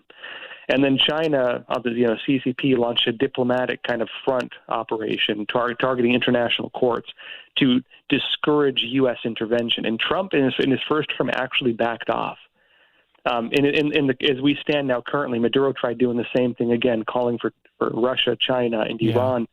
They're not coming to his rescue this time. The cavalry's not coming over the hill, Joshua? Is that what you're saying? Russia has already given calls for Russian citizens to flee the country. So then nobody's coming to save them this time. So Joshua Phillip is joining us from Epic TV and the Epic Times. So look into your crystal ball, Joshua. Plug it in or put fresh batteries in if you haven't done that. What happens here? I mean, everybody is... Before we hooked up here this afternoon, I was like, everybody is treating like these boat strikes like we're hitting Carnival Cruise Line ships. We're not. These are people looking to import stuff that kills people and hooks people in this country. The president is talking about ground troops or an invasion in Venezuela. What do you hear? What do your sources tell you? What's the best bet here as to what happens over the next couple of weeks? Okay, so first off, I partly grew up in a fishing town in New Jersey, Point Pleasant Beach. Yeah. My dad did commercial fishing in the winters, and I grew up around that. I'll tell you right now, I've never seen a fishing boat without fishing equipment. Yeah. Not something I've seen before. Yeah, with high-powered outboards. Yeah, go ahead. Yeah, and I've never seen them paint the top blue so it blends in with the ocean. So if you get lost, no one can find you. So these are not fishing boats. These are drug boats. And I think the media trying to make a big thing about this, they're just doing it because they want to make noise and they're trying to cause controversy. That's the reality of it. On Trump's side, they're not talking about war. He's even said there's not going to be a war. What we're going to be watching is targeted strikes against Venezuelan leadership because the Treasury Department and the State Department have now declared that the Cartel of the Suns, which Maduro is tied with, the Cartel of the Suns, or is the leader of, is a terrorist organization, meaning they can kill them. Maduro, the leader of Venezuela, is a designated terrorist leader, as are many of the guys around him. In fact, on that point, even when they were doing those attacks against the protesters in 2018, 2019, the accusation was a lot of that was tied in with the Cartel of the Suns, and a lot of that was tied in with FARC. They were working with FARC on a lot of that, which is also just now coming out. And so you're going to watch targeted strikes killing the leadership, and you're going to watch regime change, and that's going to be the quote unquote war. You might see some special operations forces just like targeting any other terrorist organization. Check out his work, folks, at the Epic Times. That's TheEpoch Times, theepictimes.com, Epic TV. As well, Joshua Phillip, award-winning journalist, senior investigative reporter. Hey, Joshua, thank you. We appreciate it. We'll hook up down the road. Appreciate it, man. Thanks. Hey, my pleasure. Thank you. Right, there you go. Joshua Phillip, the Epic, EPOCH, theepictimes.com. Check it out. All right. A lot more coming up right here on WICC. WICC Smart MLS Right Now Traffic. 95 or the Parkway northbound. Either way, plan on an hour from Greenwich through Trumbull and Bridgeport. Further ahead on 95 out of New Haven, southbound side jamming through Long Wharf and West Haven. Bunched up again in Milford going into the connector. Wilbur Cross, southbound, plenty of company through Hampton down to the tunnel. Same on 84 eastbound through Danbury. Traffic report powered by Columbia Dental in Norwalk, offering cleanings, implants, even oral surgery all under one roof. Call 203-299-0111 or visit columbiadental.com today. And Andrew Krause with WICC Traffic. Clear and cold this evening and overnight in the low teens. Friday, partly sunny with a high only near 30. Saturday, partly sunny and milder with a high in the upper 30s to near 40.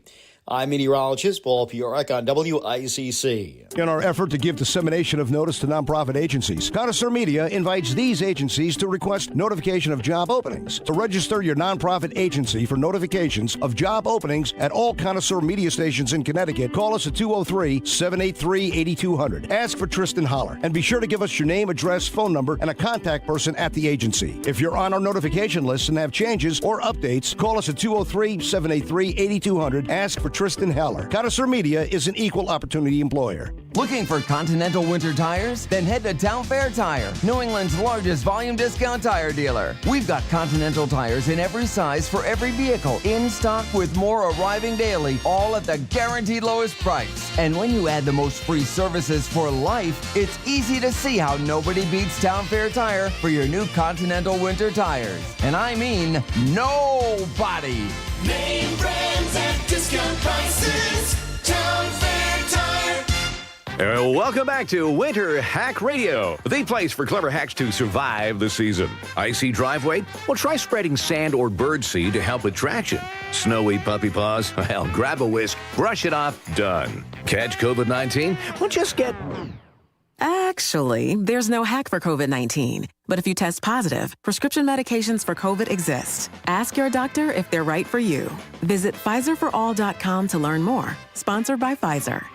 FIFA World Cup 2026 is coming soon, but your opportunity to be there starts now through an exclusive offer with an eligible Bank of America Visa credit card. For a limited time, become a new customized cash rewards or unlimited cash rewards Visa credit card holder, and you will be eligible for a chance to purchase FIFA World Cup 2026 tickets. Learn more at BofA.com/cardFWC26. What would you like the power to do?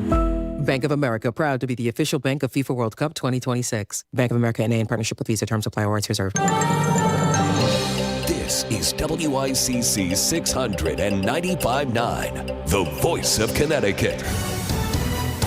CBS News Brief. Lawmakers were briefed today by the admiral who Defense Secretary Pete Hegseth says ordered the second strike on a suspected Venezuelan drug boat in September when survivors were visible. Senator Tom Cotton's takeaway. These are narco-terrorists who are trafficking drugs that are destined for the United States to kill thousands of Arkansans and millions of Americans. CBS's Caitlin Huey Burns with another assessment. Congressman Jim Hines, he's a Democrat from Connecticut. He is the ranking member on the House Intelligence Committee. He says, what I saw in that room was one of the most troubling things I have seen in my time. You have two individuals in clear distress without any means of locomotion with a destroyed vessel who are killed by the United States. Hines also said there was no kill order by Hegseth. On Wall Street, stocks finish mixed today. CBS News Brief, I'm Cammie McCormick. WICC 695.9, Voice of Connecticut Local News Update. Stamford police say a decomposing body was found inside the home where a man fired shots at officers Tuesday morning. 63-year-old Jed Parkington, who says he suffers from a cancerous head tumor, engaged in officers in a standoff before taking his own life with a gunshot. His wife, Carmen, pleaded to the judge to not evict him as she suffers from depression and diabetes. Police say the body was in a decomposed state and was concealed on the second floor found by drones as traps were around the home. Stamford Police Chief Tim Shaw spoke on the issue. The Stamford Police Department Major Crimes Unit will oversee the investigation of the second body discovered. We will continue to work with our state partners as this investigation continues. We are in the process of releasing the scene to the state police as we speak. Oakland Avenue in Stamford is now open. Governor Lamont activates a severe cold protocol. Connecticut will experience Arctic temperatures averaging from 10 to 20 degrees. Anyone in need of shelter can visit 211ct.org or call 211. More with our chief meteorologist, Paul Piora, coming up. A car erupted into flames Wednesday morning in Orange. It happened on Route 15 South near Exit 41. The driver lost control of her brakes as another driver stopped her to tell her that there was a fire underneath her car. Fire officials say nobody was hurt. The House Democrat Oversight Committee released photos and videos for a detailed look at Jeffrey Epstein's Virgin Islands estate, known as Epstein Island. Senator Richard Blumenthal reacts. I'm deeply disturbed by this continuing saga of depravity. Congressional investigators have received the late sex offender's bank records from J.P. Morgan, but are waiting for the Justice Department to hand over all of its files connected to the Epstein investigation. The Bridgeport City Council will try again to elect a leader. The council voted Jeanette Herron for president against Adine Neves. 2 council members voted no instead of choosing between the 2 candidates, which Mayor Joe Ganim said was against the rules. The deadline is by December 15th. Also for Bridgeport, the annual holiday tree lighting is tonight. The event is hosted by the mayor, featuring holiday performances, food trucks, and a special appearance from Santa Claus. The tree lighting is happening now till 7 p.m. at McLevy Green Park. For the Voice of Connecticut, I'm Isabella Gatos, WICC News. WICC Smart MLS Right Now Traffic. 95 or the Parkway northbound. Either way, plan on an hour from Greenwich through Trumbull and Bridgeport. Further ahead on 95 out of New Haven, southbound side jamming through Long Wharf and West Haven, bunched up again in Milford going into the connector. Wilbur Cross, southbound, plenty of company through Hampton down to the tunnel. Same on 84 eastbound through Danbury. Traffic report powered by Columbia Dental in Norwalk, offering cleanings, implants, even oral surgery all under one roof. Call 203-299-0111 or visit columbiadental.com today. And then Krause with WICC traffic. For this evening and tonight, mainly clear, cold and low teens. Partly sunny Friday with a high only near 30. Saturday, partly sunny and milder with a high in the upper 30s to near 40. I'm meteorologist Paul Piorek on WICC. He's here to make the merit traffic just fly by. It's Connecticut Today with Paul Pacelli on WICC 600 and 95.9, the voice of Connecticut.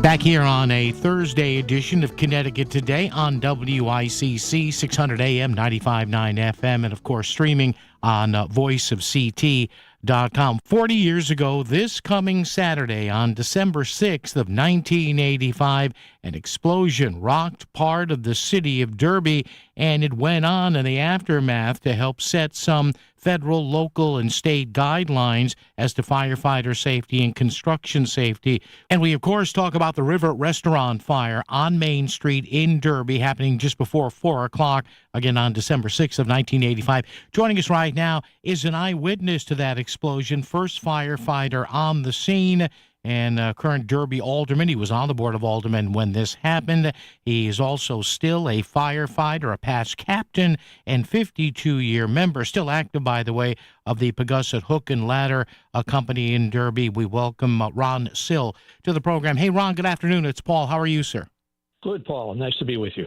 40 years ago, Ron, at 1985, this coming Saturday, right, December the 6th, and according to what I've been told, you saw the explosion and you were the first firefighter there. So for listeners who may faintly remember it or our younger listeners who have no idea what happened, outline what happened that day. Yeah, it happened at about 4 o'clock. I worked down the street at the Life Touch Studios, which was a school photographer 1 block away. Yeah. And I left work about 3:45 to take my weekly jaunt up to the cigar store to get my lotto tickets. I was returning down the street back to work, and I was just at the corner in front of the building, stepping off the curb, and a large rumble came from underground. It was loud, but it was muffled. And I knocked me to the ground just as I stepped off the curb. I looked back, and I saw the building falling down behind me. And there was a smoke and stuff coming down from the sky, all pieces of ash and this and that. This actually knocked you over, Ron, to the ground? Yes. Yep. I was just stepping off the curb there, and boom, right behind me. I was 6 feet from the building at the time. Wow. And I went down, and I looked back and tried to get my faculties, like, where am I? And there was no smoke, no fire. And I got up and I said, holy mackerel, and I didn't know what to do. And I started running towards it. And then I remembered there was a phone a block away, right 4 buildings away, in a foyer of a restaurant. Wow. I ran down there, called the police station, and believe it or not, a fellow fireman from my firehouse is also a police officer, Ed. And I said, Ed, the River Restaurant blew up. He says, what? Is that what I just heard? And he's like 3 blocks away. And I said, yeah, send everybody. And I ran back up there, and people were starting to come out the front, and there was a fire starting to erupt in the back of the building, coming through everything, smoke and fire like crazy. And the people were coming out the front there, and even the owner came out. His name was Al. He was all covered in white powder, and he was yelling, my son, my son. Oh. And people were coming out staggering. Some people were being carried out. But I said, Al, what's going on? My son is in there. I can't find him. He was right next to me. So I said, by then a couple cars came with guys, and we ran around to the back of the building, and you can hear him through the wall. It was a cement wall, though. Oh. And he's yelling, get me out of here. Help, help. Al started banging on it with his hands, and there was nothing you can do there. So the fire truck started to come, and we figured out after about 10 minutes, go into the building next door, break through the wall, and get into the River Restaurant. And that took a matter of, probably a half hour. There were 6 people killed. 18 people were inside the restaurant at the time of the explosion. So 12 people were injured in this whole thing. Unfortunately, 6 killed, Ron, correct? Yes, terrible. There was a Stratford couple and an Ansonia mother and daughter, and 2 people that had actually been working in the restaurant. And the survivors were coming out the front door in all kinds of shape, blood and this and that. People were running to help them, and ambulances started to come. And in the meantime, we went back to the back of the building and knocking through the wall. They had, by then, all kinds of tools to get through that wall. And young Michael, his son, was crying, get me out of here, get me out of here. And the water that was being started to be sprayed on the building was burning him because it was going through the fire. And he said, I'm burning my hands, my face, get me out of here. And a short time after, they did get him out, thank God. But that was the scariest part of it. But it was a day I'll never forget, I'll tell you. Just so happens my brother-in-law was in there and his friend. And every time I would walk by, I would look in the building, see who was in there, because the window was eye level. But for some strange reason that day, I never looked in, thank goodness. So in the wake of this, Ron, out of tragedy, a lot of times we can do things or suggest things or make laws to hopefully prevent this from happening again. So this had, local, state, and national implications, did it not? Yes, yes. And thankfully our state rep from Derby at the time, his name was Vin Tanucci. He brought up a law to call before you dig. It's a famous law now. Yeah. But back then they never did that. 2 days before, they were smelling gas, and Mr. Ippolito, the owner, had the gas company come over. And I guess they went down in his kitchen and all, and they detected nothing. But they kept smelling it, and it was tragic that it went on, and then it ended up like that. 3 hours later that night, he had Christmas parties. He probably would have had 200 people in the building. Wow. So it was really something. Yeah, and also, I guess from what I'm told here, this resulted, Ron, in the requirement that fire departments across the U.S. had to start, carrying gas meters? Yep, gas detectors, yep. Wow. A lot of good things came out of a terrible situation. But, it's too bad it wasn't known before, but it made it a better world after, believe it or not. How often do you think about this, Ron? Well, to tell you the truth, for the first 5 or 10 years, when the guys would start talking about it, I would walk away. It was really something that I tried to block out, but over the last 10, 15 years, I've seen a lot of different things and gone to a lot of places, and I'm a lot better with it now. But it was just, being right there was just something that I could never imagine happening. But something saved me that day. Derby Alderman and firefighter Ron Sill. Ron, thank you so much for joining us as we look back on virtually 40 years since the River Restaurant explosion in Derby, and as we can say, some good as far as new safety measures and new requirements did come out of this. Ron, thank you, and hopefully we can chat down the road. Take care, Ron. Thank you. Thank you very much. Yep, take care. Bye-bye.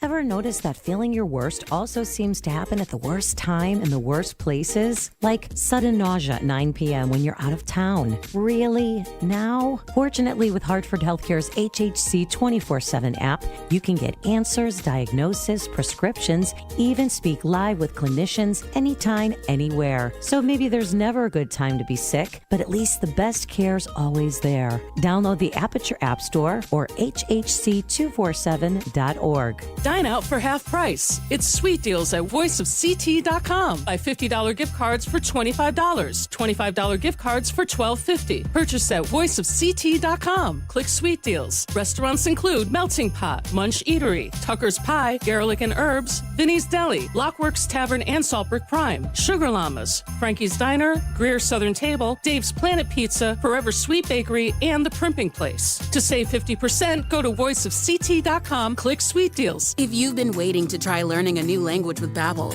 now is the time. For just a few more days, you can unlock all of the languages on Babbel with a lifetime subscription at our largest discount of the year. Where will Babbel take you? Find out at Babbel.com. Y una cosa más. This is your last chance because our biggest sale of the year ends on December 7th. For just a few more days, you can get Babbel's lifetime access for less at Babbel.com. That's Babbel.com. My name is Whitney Allen. I am a widow. My husband, Ryan, died. We never thought in a million years we'd have to use life insurance. The unexpected happened. With Ethos, it is so fast and easy. It's 100% online. You can get a quote in seconds, apply in minutes, and get same-day coverage, no medical exams, and you can get up to $3 million worth of coverage through Ethos. Get your free quote at ethos.com/beat. That's ethos.com/beat. Time spent on application may vary. Online health questions required. It's time for the Market Scoreboard Report with Ron and Sana. Now on WICC 695.9, the voice of Connecticut. It was a mixed market on Wall Street in a rather uneventful session, although we did see a big drop in jobless claims, which pushed up interest rates and didn't really call into question whether or not the Federal Reserve is going to cut interest rates. Still a 91% probability that they will, but it showed some resilience in the labor market despite other claims from economic advisory firms suggesting that layoffs are picking up noticeably. The Dow lost nearly 32 points today to 47,850, while a jump in Meta dragged other technology stocks along for the ride. The Nasdaq edging up by 51 points to 23,505, S&P up 7.5 to 68.57. 10-year notes jumped on that jobless claims data, with the yield rising to 4.1%. Dollar also firmed. Oil up 76 cents. Again, geopolitical risk still there, 59.71 a barrel, while gold gained $7.5 to $4,240 an ounce. As for crypto, we had a mixed day with Bitcoin down about $400, while Ethereum gained on the session.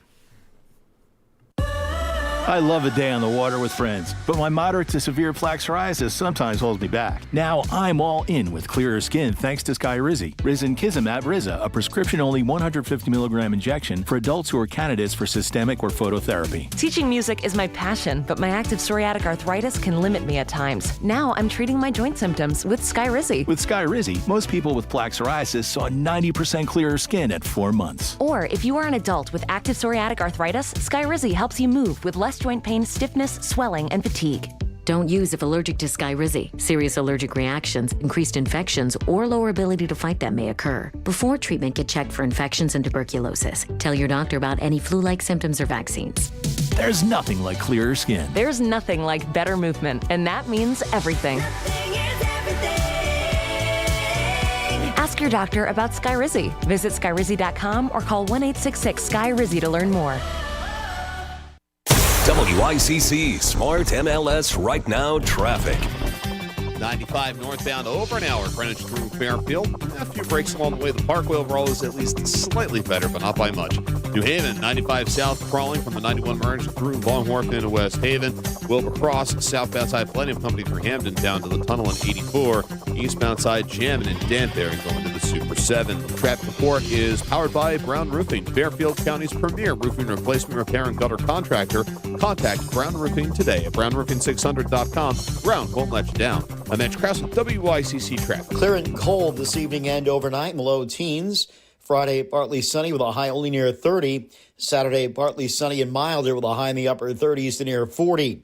I'm meteorologist Paul Piorek on WICC. The voice of Connecticut is WICC 600 and 95.9. Now, back to Connecticut Today with Paul Piselli. And once again, we give our sincere thanks to Derby Alderman Ron Sill, an alderman back 40 years ago this weekend, December 6th of 1985. Also, firefighters still involved, Pagusset Hook and Ladder Company in Derby, about the Ippolito River restaurant fire on Main Street. The explosion at about 3:50 p.m., December 6, 1985. 18 people in the restaurant. 12 are injured, unfortunately. 6 lost their lives. And you may have not known that, but because of that, nationally, responding firefighters always carry natural gas detection meters. The whole call before your dig, you see that CBYD, you see it spray painted on the ground a lot. They take out advertising with radio and TV stations. Part of the reason that was instituted in the state, as he told us, was because of the River Restaurant fire. A lot of you may remember that. Boy, big story. I remember when I saw that, I just started out in this business. I was doing news, and I remember getting calls on it in our newsroom saying, hey, there was a big explosion in Derby. There you go. Wow. And kudos to him. You could tell toward the end it was a little tough to talk about, and that's not to be unexpected. Seriously. News coming up top of the hour. Our buddy, our pal, Chris Caruso next hour. And by the way, Chris will have word that because of the government shutdown, remember those Marine band concerts in Bridgeport had to be postponed? Well, they've been rescheduled. So we'll talk to Chris about that and get Chris's opinion on the entertainment that is the Bridgeport City Council. So we'll talk to Chris about that. First, though, Gene in Stratford. Gene, how are you? What's up? Good, Paul. Good afternoon. Hey, Gene. Hey, yeah. I just listen, on my way home from work, it just caught my attention on the River Restaurant ordeal there. And, the company that I work for, we just rebuilt that road in that area. Oh, yeah. We widened it, and part of the state contract, they had us dig in areas of the foundation. They had archaeologists looking for artifacts and different things. Really? And that and a couple other buildings. And the owner, he spoke about the owner's son. He was pinned under a freezer. Yeah. A friend of mine was the contractor. They were working outside when the pipe broke. He was actually involved in the rescue, saving his son. So the freezer fell over and pinned him against the wall, and they were able to save him. But so it's very, very tragic. And you're right, a number of things in the work that we do came out of that. It's not just a call before you dig. It's now in Connecticut, any gas line has to be hand dug. You cannot use a piece of equipment. Oh, really? Around a gas line. So that's why maybe I see a lot of you hard hats out there, with a bunch of shovels and digging. All right. Yeah. Well, that and there's new technology called vacuum excavation, where a large truck that's with vacuum, but and the way it's supported, but and also triggered just trying to replace these cast iron gas lines. Both of our gas companies in the state do miles a year to get the cast iron pipe out. Yeah. It leaks. It's very fragile. Even when they're paving roads, the vibration, it's subject to break. Sure. Just bad stuff. But you're right. Those were some of the positive things that came out of it. But it was a construction project there that just caused the line to break. There were old canals underneath there, stone canals that went to the river. Yeah. So apparently they think the cause was when the pipe broke. The gas was traveling through the old canalway that's underneath there and migrated into the basement. That's why when they came out, they couldn't pick up the odor in the street. It was venting into the building. Oh my God, jeez. Yeah. So, Gene, and you folks know Gene's a working hard hat. You mentioned these old gas lines. Are there, in your experience and what you hear in your business, you said they're being replaced, but do a lot of areas of the state, Gene, still have these really old utility lines buried underground?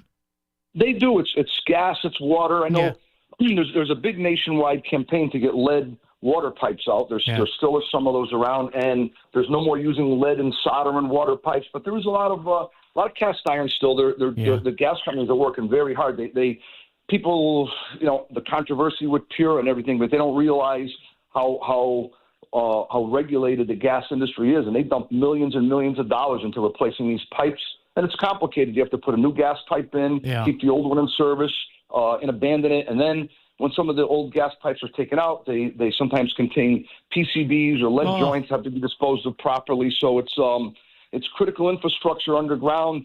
Nobody sees, nobody really always understands, what goes into this and how legislation has affected it in a good way. Yeah, no, Gene, I get that. I understand that. Wow, that. And one other thing, Gene, before I let you go, I'm always fascinated where they say they have, and sometimes I drive by, you can tell it's a water main break. You see the water bubbling.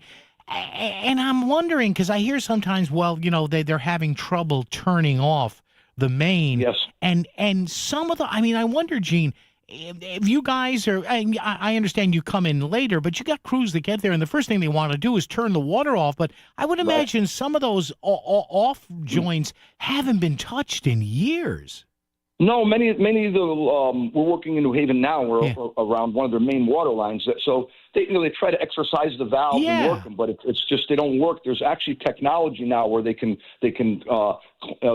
a tapping sleeve around the water main. And they insert something in there. It's called a line stop that can stop it. But when you're in a critical situation where water's leaking and it is, people don't realize the need for upgrading our infrastructure. But probably the worst gas disaster, I won't keep you long, but if you get a chance, Google it. It was up in Andover, Mass. Okay. I don't know, maybe 5-6 years ago. A contractor was working, Olympia Gas. It wasn't, they've had some issues, and they were tapping a line. There's low pressure and high pressure, cross connection between the two pipes. It was very poor procedures, but they ended up taking the low pressure gas line and tying it into a high pressure gas line. Everybody went home, and there was about 70 houses or 70 structures that caught on fire. I remember this. Yes, I remember this. Highlight was a blowtorch. They had to bring in aircraft carriers to put people up. They had to replace 23 miles of pipe. It was probably the worst gas disaster in history. Thank God. I think only one person was killed in it, but it was human error. It was very poor procedures on that gas company. Wow. Gene, thanks, man. Always appreciate your input on this, Gene. Thank you, sir. Gene in Stratford there, who was a working hard hat. He's got all these construction certifications. You could tell he knows his business. And he's a hell of a drummer, too. Pocket full of soul. Check it out. Bill in New Haven. Bill, what's up with you? Hey, buddy. How you I doing? remember that. You remember? Yeah, I remember you were a Derby guy, you said, right? No, I know Shelton. I lived in Shelton. Yeah, but And my mother was supposed to go to have a dinner that night, and she didn't go. Oh, thank God. But half that town is haunted because if you see where you go to the courthouse, and they have the guy that built the place, it's the Opry House. Okay. Yeah. And he put all the cement work in there. And I heard him talking about it. He doesn't go there at night because half that town is haunted. Bill, there's been a lot of stuff. And, Bill, thank you for the call. Appreciate it. And thank God, Bill, your mother didn't end up going there, man. Yes, the whole thing about parts of Derby being haunted. Bill brought that up. Yes, I have read that recently. So that's what he was talking about there. But, Bill, thank God your mother. And, again, we heard from our guest there saying there was supposed to be a big Christmas party there that night. Wow. Our guest, Ron Sill, had mentioned it was that night, I think. So, Bill, thank God your mom didn't go there. My God. They say, but for the grace of God, go us. Yikes. Bill, thank you.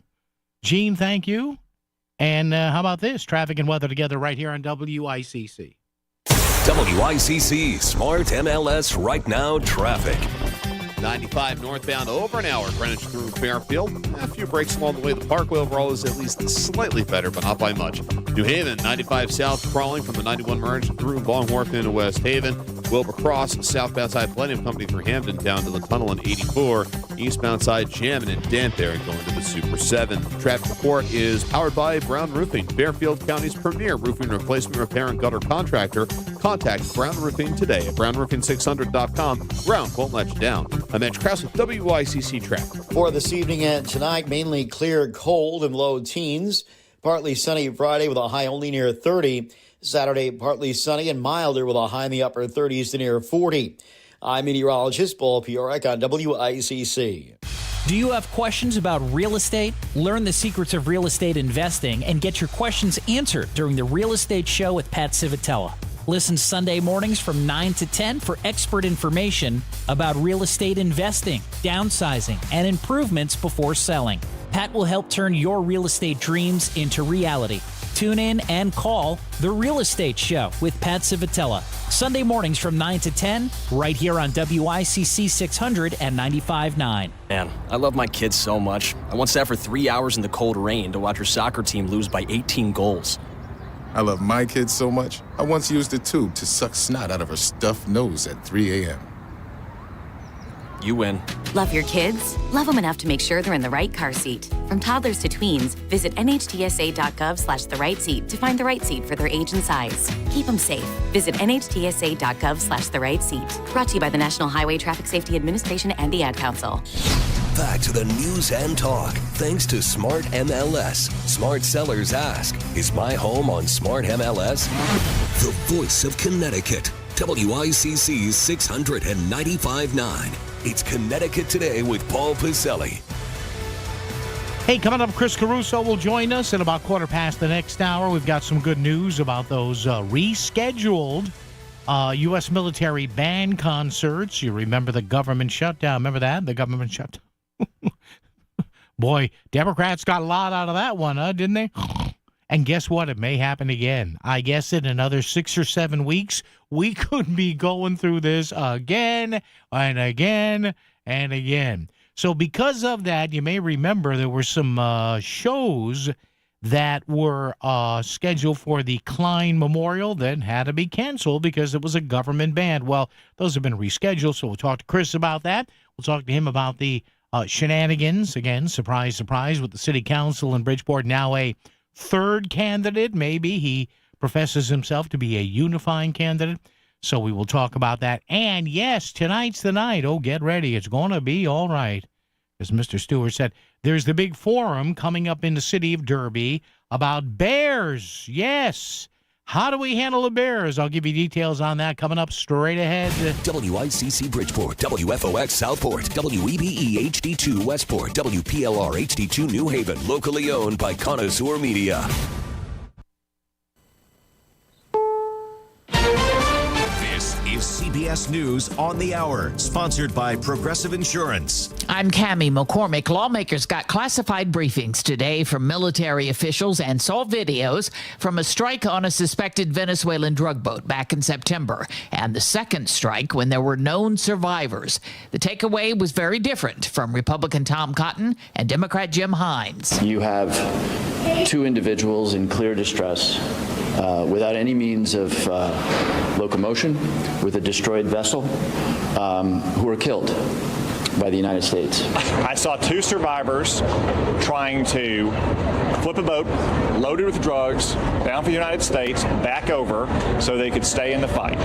Lawmakers say the admiral who directed the strike also testified there was no kill order from Defense Secretary Pete Hegseth. The Pentagon watchdog publicly released its findings today into the Signalgate affair involving Hegseth. CBS's Charlie D'Agata has more. The Inspector General's report that was months in the making found that Defense Secretary Pete Hegseth, quote, created a risk to operational security that could have resulted in failed U.S. mission objectives and potential harm to U.S. pilots by sharing details of an attack against Houthi targets in Yemen over an unapproved, unsecure network. Democratic leaders have introduced legislation that would allow for a 3-year extension of the enhanced Affordable Care Act tax credits. Senator Chuck Schumer. The Senate Republicans can avoid this now. The Senate can vote to pass our legislation, plain and simple, and save American thousands. Republicans caused this problem. They knew this cliff was coming. The Trump administration said today it will reduce the period of time that work permits are valid for refugees and other immigrants. It's the latest move to tighten immigration procedures. Chris Miller reports from New Orleans on the immigration crackdown surge there. Demonstrators demanded the New Orleans City Council take action to ban immigration authorities from municipal property. The council had to recess while police cleared the chamber.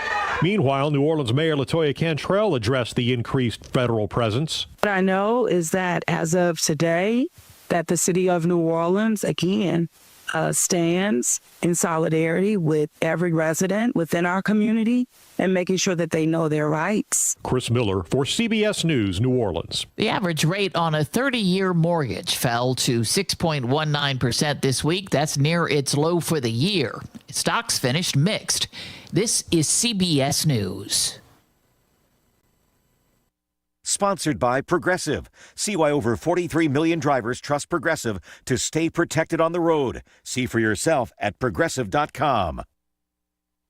You could think you found your dream home online. The kitchen island looks perfect for your inner chef. The backyard, a paradise for your green thumb. And that extra room, hello walk-in closet. But here's the twist. The lot next door just got rezoned for years of construction. And this sound, yeah, you're going to be hearing a lot of that. Don't let your dream home turn into a nightmare. Work with the expertise and ethical training of a Realtor, here to guide and help protect you from the surprises you didn't see coming. Realtors are members of the National Association of Realtors, right by you. Nugget Bills, nuggets all the way. Hi, I'm Kylie. I'm John. And I'm Garrison. And a little thing we love about the 30-count Chick-fil-A nuggets is sharing them when we cut down the Christmas tree. We will pack the car with gifts. And of course, we go and pick up our family's favorite nuggets. Every nugget is tasty times quadrillion. And we get all the sides. Yeah, the ooey gooey mac and cheese is a big hit. Share the nuggets, share the joy. Order the 30-count Chick-fil-A nuggets on the Chick-fil-A app. Real guests paid for their testimonials. WICC 695.9, Voice of Connecticut Local News Update.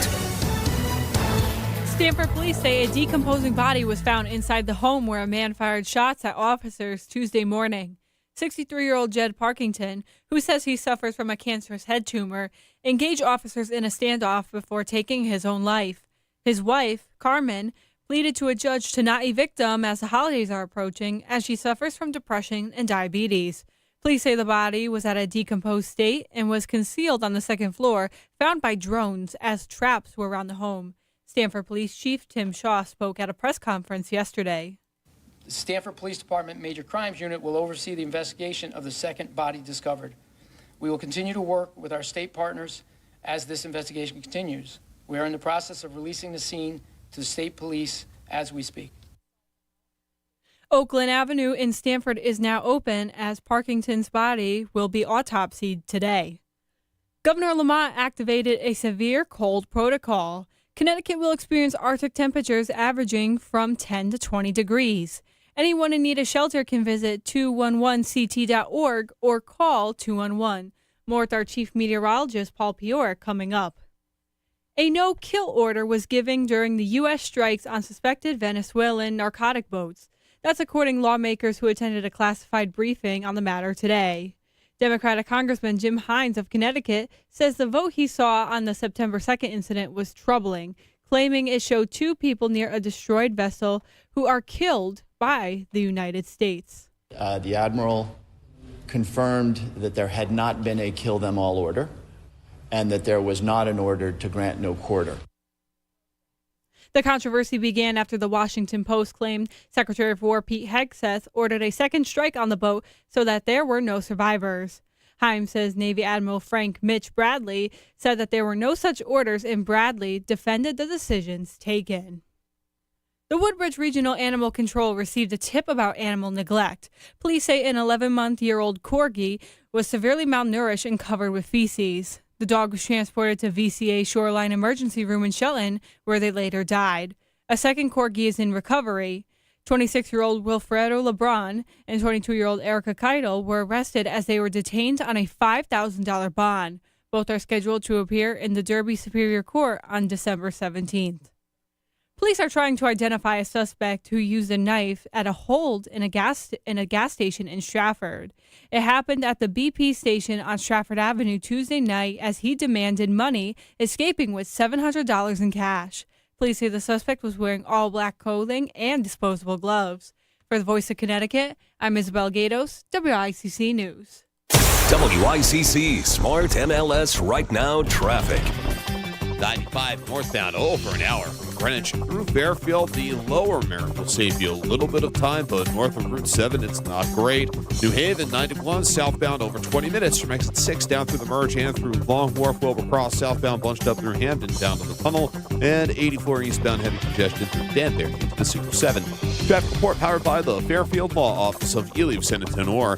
Whether it's power of attorney, medical directives, wills, or a trust, every person is different. To create your personalized plan, call the law offices of Ely, Tenor online at ConnecticutElderLaw.com. I'm Max Krause with WICC Traffic. Clear and cold this evening and overnight in the low teens. Friday, partly sunny with a high only near 30. Saturday, partly sunny and milder with a high in the upper 30s to near 40. I'm meteorologist Paul Piorek on WICC.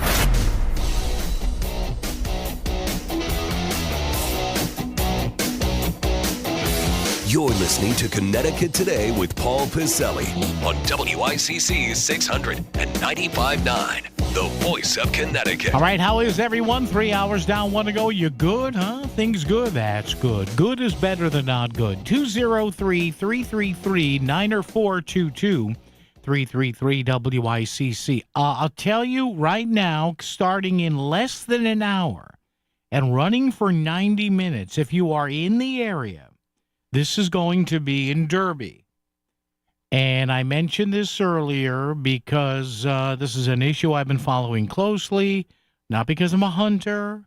I don't own a gun. I've never fired a live round of ammunition. I've dry fired a few guns. I know people who are very much into their Second Amendment rights. I know trophy hunters.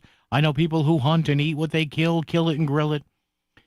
But the State Department of Energy and Environmental Protection, DEEP, is going to have one of 4 listening sessions tonight about the bear problem in Connecticut. And yes, I know a lot of people think there's not a problem. There's a problem. And fortunately, but for the grace of God, go us, there has not been a mauling. There was almost a kid taken into the woods by a bear a couple of years ago, but there have been some attacks on animals, some attacks on dogs. The laws in Connecticut were adjusted a couple of years ago to now if you have a bear that is on your property and you perceive danger, or if you have livestock that are being killed or mauled by the bear, you can shoot the bear. So now the DEEP is going out there because they want to talk directly with people, many of whom are angry at the thought of a controlled bear hunt. So if you are in the area, if you feel strongly that we need a controlled, logically applied bear hunt, or we don't, that's something you don't want. I don't care what you think, but you can now go and talk to the actual people from DEEP, the Department of Energy and Environmental Protection, who are holding these listening sessions. Again, the one in this area, in our general area, is tonight, 6 p.m. to 7 p.m. In Derby at the Kellogg Environmental Center. I confess I don't know where that is. Never been there, but it's at 500 Hawthorne Avenue in Derby. So I guess 90 minutes is a good section of time for people to get a chance to go there, maybe on the way home, or once you get home, you have a quick little din-din. Put on your 99 shoes and you can go. But 6 p.m. to 7 p.m., so it starts in a little less than an hour. 6 to 7:30, I'm sorry, 6 to 7:30 tonight at the Kellogg Environmental Center, 500 Hawthorne Avenue in Derby, and they are looking for the public's input as to how the public thinks we should handle the bear situation. Now, I'm telling you what's going on here. And I don't, it doesn't mean to say that a lot of you folks are not well-intentioned. But the bear experts, the bear biologists with deep, they know what the deal is. They know it's unclean grills. They know it's scraps of food left in easy-to-open garbage cans. And they know that it's bird feeders. So what they are doing here is they're going to let some people vent for about 90 minutes in 4 different locations before, once he's reelected, likely, Governor Lamont signs an order or tells the General Assembly, get me a bill that allows a regulated and limited bear hunt. Because, the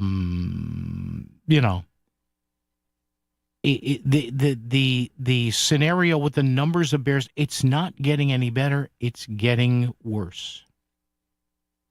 And this is not just me saying it. This is not just me saying it. You can go ahead and read anything about deep and what the bear biologists say. That the bear population in the state is not slowing down.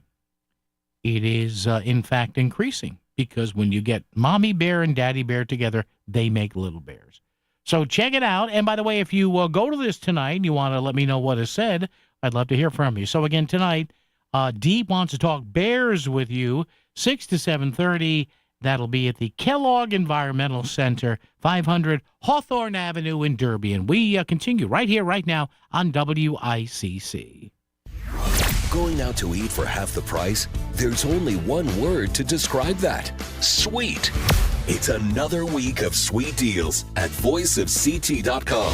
Half-price gift cards to your favorite locally owned restaurants and businesses. But when the sweet deals are gone, they're gone. And they go fast. So don't wait. Stay local and save some dough. Grab the half-price sweet deals now at voiceofct.com. I started working with K&J Tree Service about a year ago, and I know it can be really expensive to have tree work done at your home. But listen, I've had actually a tree fall across our driveway and keep us stranded in our home for 2 days before. I've had fences break because of trees that have fallen. You want to make sure that your property is protected. And if you are worried about the costs, well, this is the good time to work with K&J Tree Service because they are having unprecedented savings right now with flash sales like 25% off tree pruning. And they also have some really great discounts right now if you were to call them at 203-248-TREE. By the way, they do a free tree risk assessment as well. One of their licensed arborists will come to your home, check things out, and then let you know what their recommendations are. And there's no obligation to do the work with them. Give them a call at 203-248-TREE or go to their website, kjtreeservice.com, and book your appointment. Trust K&J Tree Service to keep your trees and your property safe and stunning. And take advantage of those incredible offers right now with K&J Tree Service. Go to kjtreeservice.com. Looking for quality dental care close to home?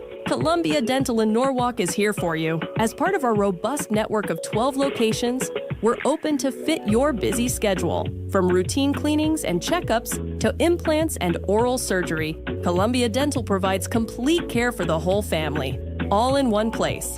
Call us today at 203-299-0111 or visit columbiadental.com. That's columbiadental.com. Your smile, our priority. Who picks Post University? People who pick Post are people who believe in themselves and their potential. Post people want a school that helps them succeed on their terms, on their budget, and on their schedule. They want on-campus activities and online flexibility.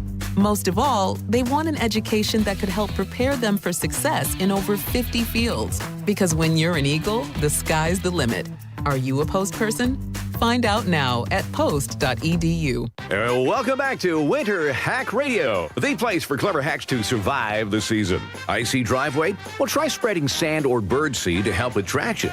Snowy puppy paws? Well, grab a whisk, brush it off, done. Catch COVID-19? Well, just get...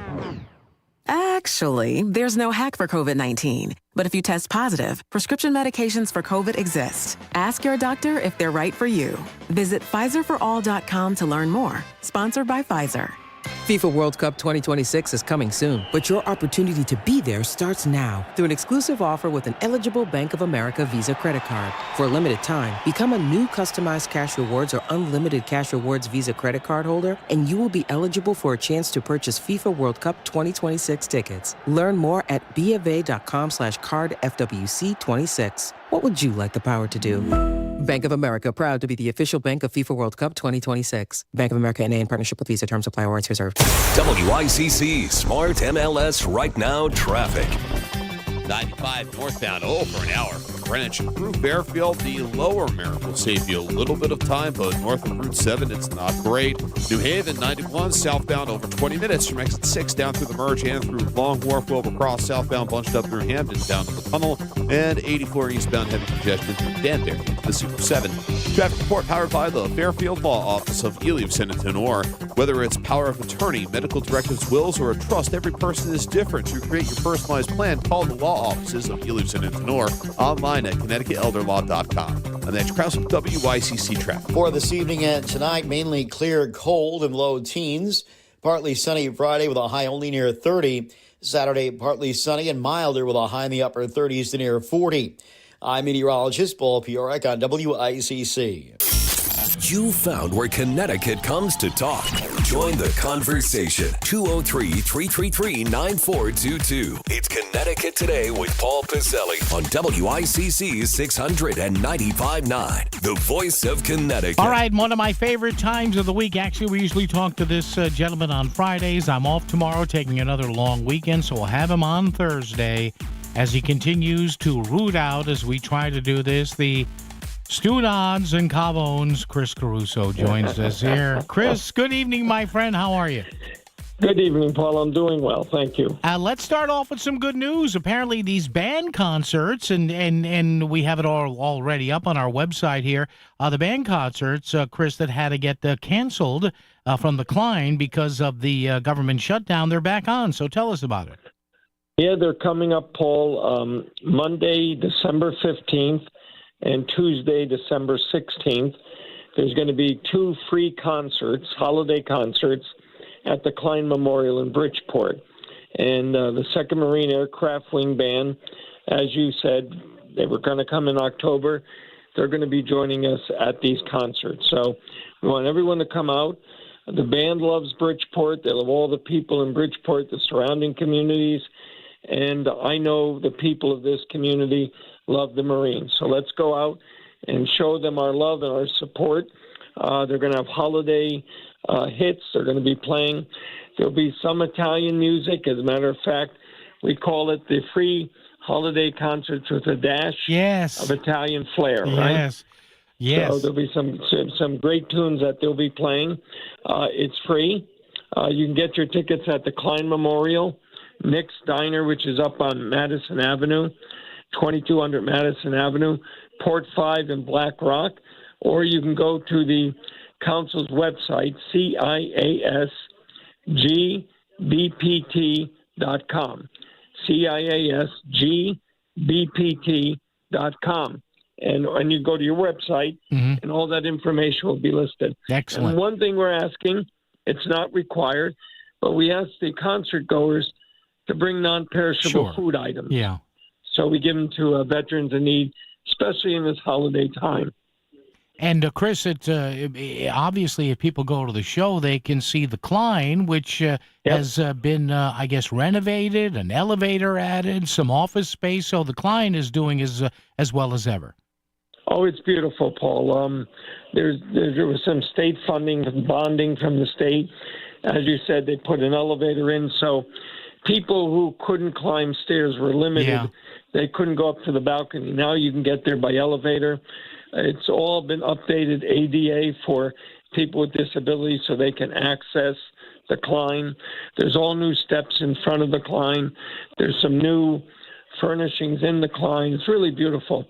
And it's a landmark. It's, I think, 85 years old, Paul. Yeah. So it's a great place to see a concert. And listen, 2 free concerts.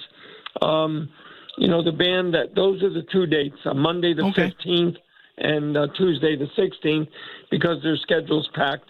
to the end of the year. Excellent. And I'll make sure to carve out some time. We'll get a band member on the show here in the afternoon. Chris, what is going on with now let's switch to the juicy stuff. I knew you'd be able to interpret this.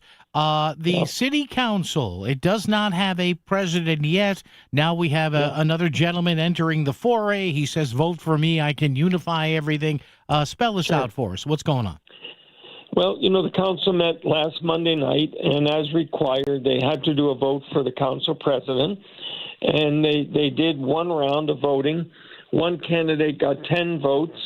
However, you need 11. And the other candidate received 8 votes.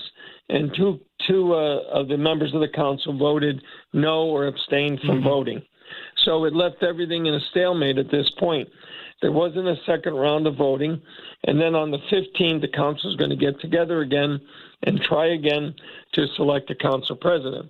Now, interesting enough, Paul, years ago when I ran for council president, I had 10 votes, and my opponent's votes were split. Oh, you told me this. Yeah, jeez. This is amazing. And had I declared a victory, I would have been the council president. Yeah. But I was under the impression by the city charter that you needed 11 votes. So now, fast forward in 1989, I ran in 85. In 1989, the council was split, 10 Republicans, 10 Democrats. Wow. A gentleman by the name of Jim Tansley, who was the professor at the University of Bridgeport, fine gentleman. Yeah. He's passed away since, rest his soul, but he was a great guy. Jim ran for council president. He gets 10 votes. Yeah. I ran again, and a couple of other Democrats. We split our votes. He declares victory, and then the Democrats take it to court, and the judge said the charter's silent. So all you needed was a plurality to win the presidency. Yeah. And so what ended up happening, he became the president.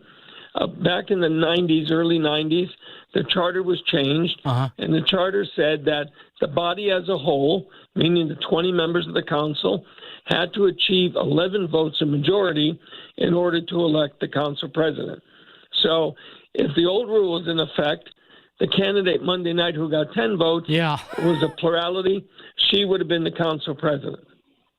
Wow. So now what you're hearing, there's a gentleman by the name of Akeem Boyd, who's a councilman from the 133rd district, which is the north end. Yeah.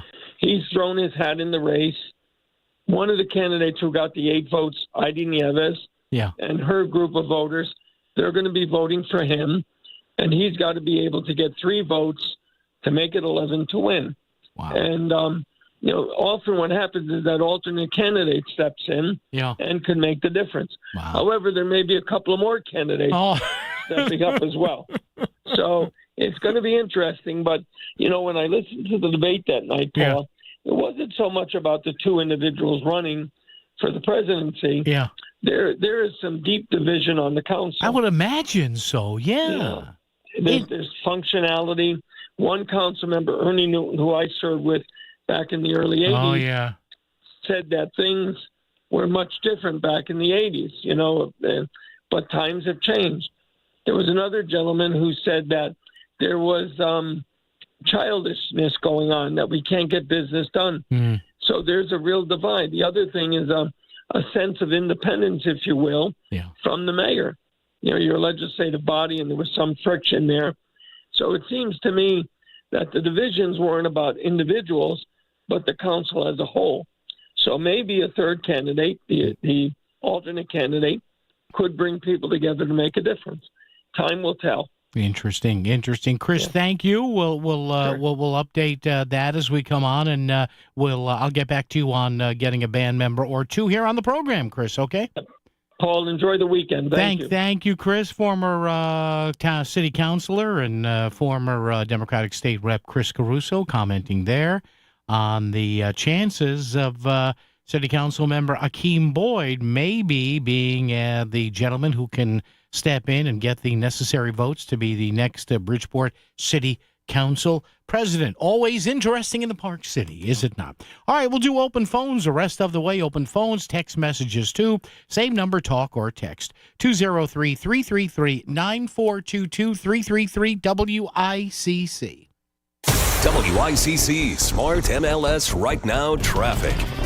95 northbound over an hour from Greenwich through Fairfield. The lower Merritt will save you a little bit of time, but north of Route 7, it's not great. New Haven, 91 southbound over 20 minutes from exit 6 down through the merge and through Long Wharf, Wilbur-Cross southbound bunched up through Hamden down to the tunnel, and 84 eastbound heavy congestion through Danbury into the Super 7. Traffic report powered by the Fairfield Law Office of Ely of San Antonio. Whether it's power of attorney, medical directives, wills, or a trust, every person is different. To create your personalized plan, call the law offices of Ely of San Antonio online at ConnecticutElderLaw.com. And that's Krause with WICC Traffic. Clear and cold this evening and overnight in the low teens. Friday, partly sunny with a high only near 30. Saturday, partly sunny and milder with a high in the upper 30s to near 40. I'm meteorologist Paul Piorek on WICC.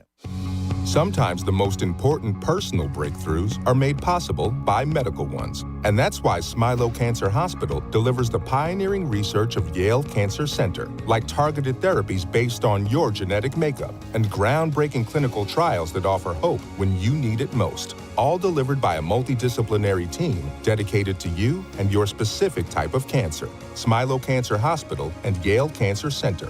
We're powering breakthroughs with the greatest of care. We're taking Powerball and doubling the fun. The new Double Play feature has arrived, bringing you double the opportunities to win millions. Just add Double Play for an additional drawing and chance to win up to $10 million. One ticket, 2 chances to win. Add Double Play to your Connecticut Powerball ticket today. Overall odds of Powerball and Double Play 1 in 24.9. Jackpot odds 1 in approximately 293 million. Must be 18 or older. Help is available for problem gambling. Call 888-789-7777 or visit ccpg.org. Hi, I'm Peter from Donut Delight. Donut Delight has used Steve Bassel Plumbing, Heating, and Air Conditioning since 1994. From installing plumbing in our new stores to maintaining our existing stores and our personal homes. Their guys have always been very professional and great to work with. Donut Delight has been very happy with Steve Bassel Plumbing, Heating, and Air Conditioning. Looking for a reliable plumbing or HVAC company? Steve Basso Plumbing, Heating, and AC has proven customer satisfaction since 1974. Go to BassoPHAC.com. That's BassoPHAC.com. Hi, it's me, Flo, here to tell you that with the Progressive Home and Auto Bundle, you get 24/7 protection, so you're covered no matter where the day takes you. Even I added too much water to the pizza dough day? Yep. How about getting a call from my daughter to pick her up at the airport because her boyfriend is unreliable day? Especially that day. What about finding out that one of my pipes suddenly burst in my basement day? Progressive has every day covered 24/7 with the Home and Auto Bundle. Also, you have a lot of bad days. Oh no, that was all the same day. At least you're covered with Progressive. Progressive Casualty Insurance Company, affiliates, and other insurers. Not available in all states. This is WICC 695.9, the voice of Connecticut. CBS News Brief. Military officials today showed lawmakers a video of a second strike on an alleged Venezuelan drug boat. The strike has come under scrutiny because of 2 survivors from the first strike. CBS's Stacey Lynn. Navy Admiral Mitch Bradley told lawmakers in the classified briefing that there was no kill them all order from Defense Secretary Pete Hegseth. Republican Senator Tom Cotton, who heads the Senate Intelligence Committee, defended the admiral, saying he was very clear. Federal officials announced today they'd arrested a Virginia man and charged him with planting pipe bombs in Washington just ahead of the Capitol riots. FBI Deputy Director Dan Bongino. Folks, you're not going to walk into our capital city, put down 2 explosive devices, and walk off in the sunset. Not going to happen. Authorities did not say what the motivation was or what led to the arrest after so many years. Stocks finished mixed. CBS News Brief. I'm Cammie McCormick. WICC 695.9, Voice of Connecticut Local News Update. Stamford police say a decomposing body was found inside a home where a man fired shots at officers Tuesday morning. 63-year-old Jed Parkington, who says he suffers from a cancerous head tumor, engaged officers in a standoff before taking his own life. His wife, Carmen, pleaded to a judge to not evict them as the holidays are approaching, as she suffers from depression and diabetes. Police say the body was in a decomposition state and was concealed on the second floor, found by drones as traps were around the home. Stamford Police Chief Tim Shaw spoke at a press conference yesterday. The Stamford Police Department Major Crimes Unit will oversee the investigation of the second body discovered. We will continue to work with our state partners as this investigation continues. We are in the process of releasing the scene to the state police as we speak. Oakland Avenue, where the home is now open to the public as Parkinson's autopsy is being today. Governor Lamont activates a severe cold protocol. Connecticut will experience Arctic temperatures averaging from 10 to 20 degrees. Anyone in need of shelter can visit 211ct.org or call 211. More with our chief meteorologist, Paul Piora, coming up. A convicted sex offender from Norwalk is heading to federal prison after pleading guilty of child pornography possession. Rudolph Jahardy was charged after a court-ordered search of his home in May 2024. Jahardy was convicted in 2012 of federal child porn charge and served a 2-year prison term. He's facing between 10 to 20 years as his sentencing is in February. In Bridgeport, a man from Puerto Rico is sentenced to 10 years in prison for conspiracy and shipping cocaine to Connecticut. Jatniel Morales Gonzalez assumed control of cocaine shipping network when leader Joseph Giovanni Soto was arrested in 2023. 2 kilograms of cocaine were found in Waterbury home where Morales and Gonzalez have been staying since June 2024. He remains free on bond and must report to prison in January 2021. Also for Bridgeport, the annual holiday tree lighting is happening right now. The event is hosted by Mayor Joe Ganim, featuring holiday performances, food trucks, and a special appearance from Santa Claus. The tree lighting is happening until 7 p.m. at McLevy Green Park. For the Voice of Connecticut, I'm Isabel Gatos, WICC News. WICC Smart MLS Right Now Traffic. 95 northbound, for an hour from Greenwich through Fairfield. The lower Merrick will save you a little bit of time, but north of Route 7, it's not great. New Haven, 91 southbound, over 20 minutes from exit 6 down through the merge and through Long Wharf, Wilbur Cross, southbound bunched up through Hampton down to the tunnel, and 84 eastbound heavy congestion through Danbury into the Super 7. Traffic report powered by the Fairfield Law Office of Ely, Senator Tenor. Whether it's power of attorney, medical directives, wills, or a trust, every person is different. To create your personalized plan, call the law offices of Ely, Senator Tenor online at ConnecticutElderLaw.com. And that's Krause with WICC Traffic. For this evening and tonight, mainly clear, cold, and low teens. Partly sunny Friday with a high only near 30. Saturday, partly sunny and milder with a high in the upper 30s to near 40. I'm meteorologist Paul Piorek on WICC. If Milford is talking about it, so is Paul. Connecticut Today with Paul Piselli on WICC 695.9, the voice of Connecticut.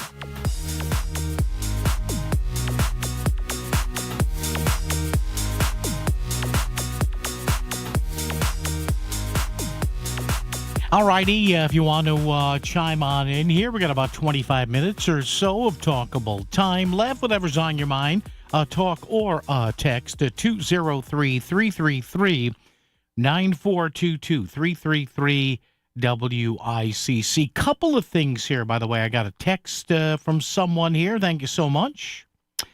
Hey, Paul, it still astounds me at the number of news and opinion outlets that draw a moral line on killing by a first bomb compared to a second mop-up blast. And, of course, and thank you for the text, this referring to the U.S. attacks now on these boats, which we know are drug boats. Look, here's the bottom line.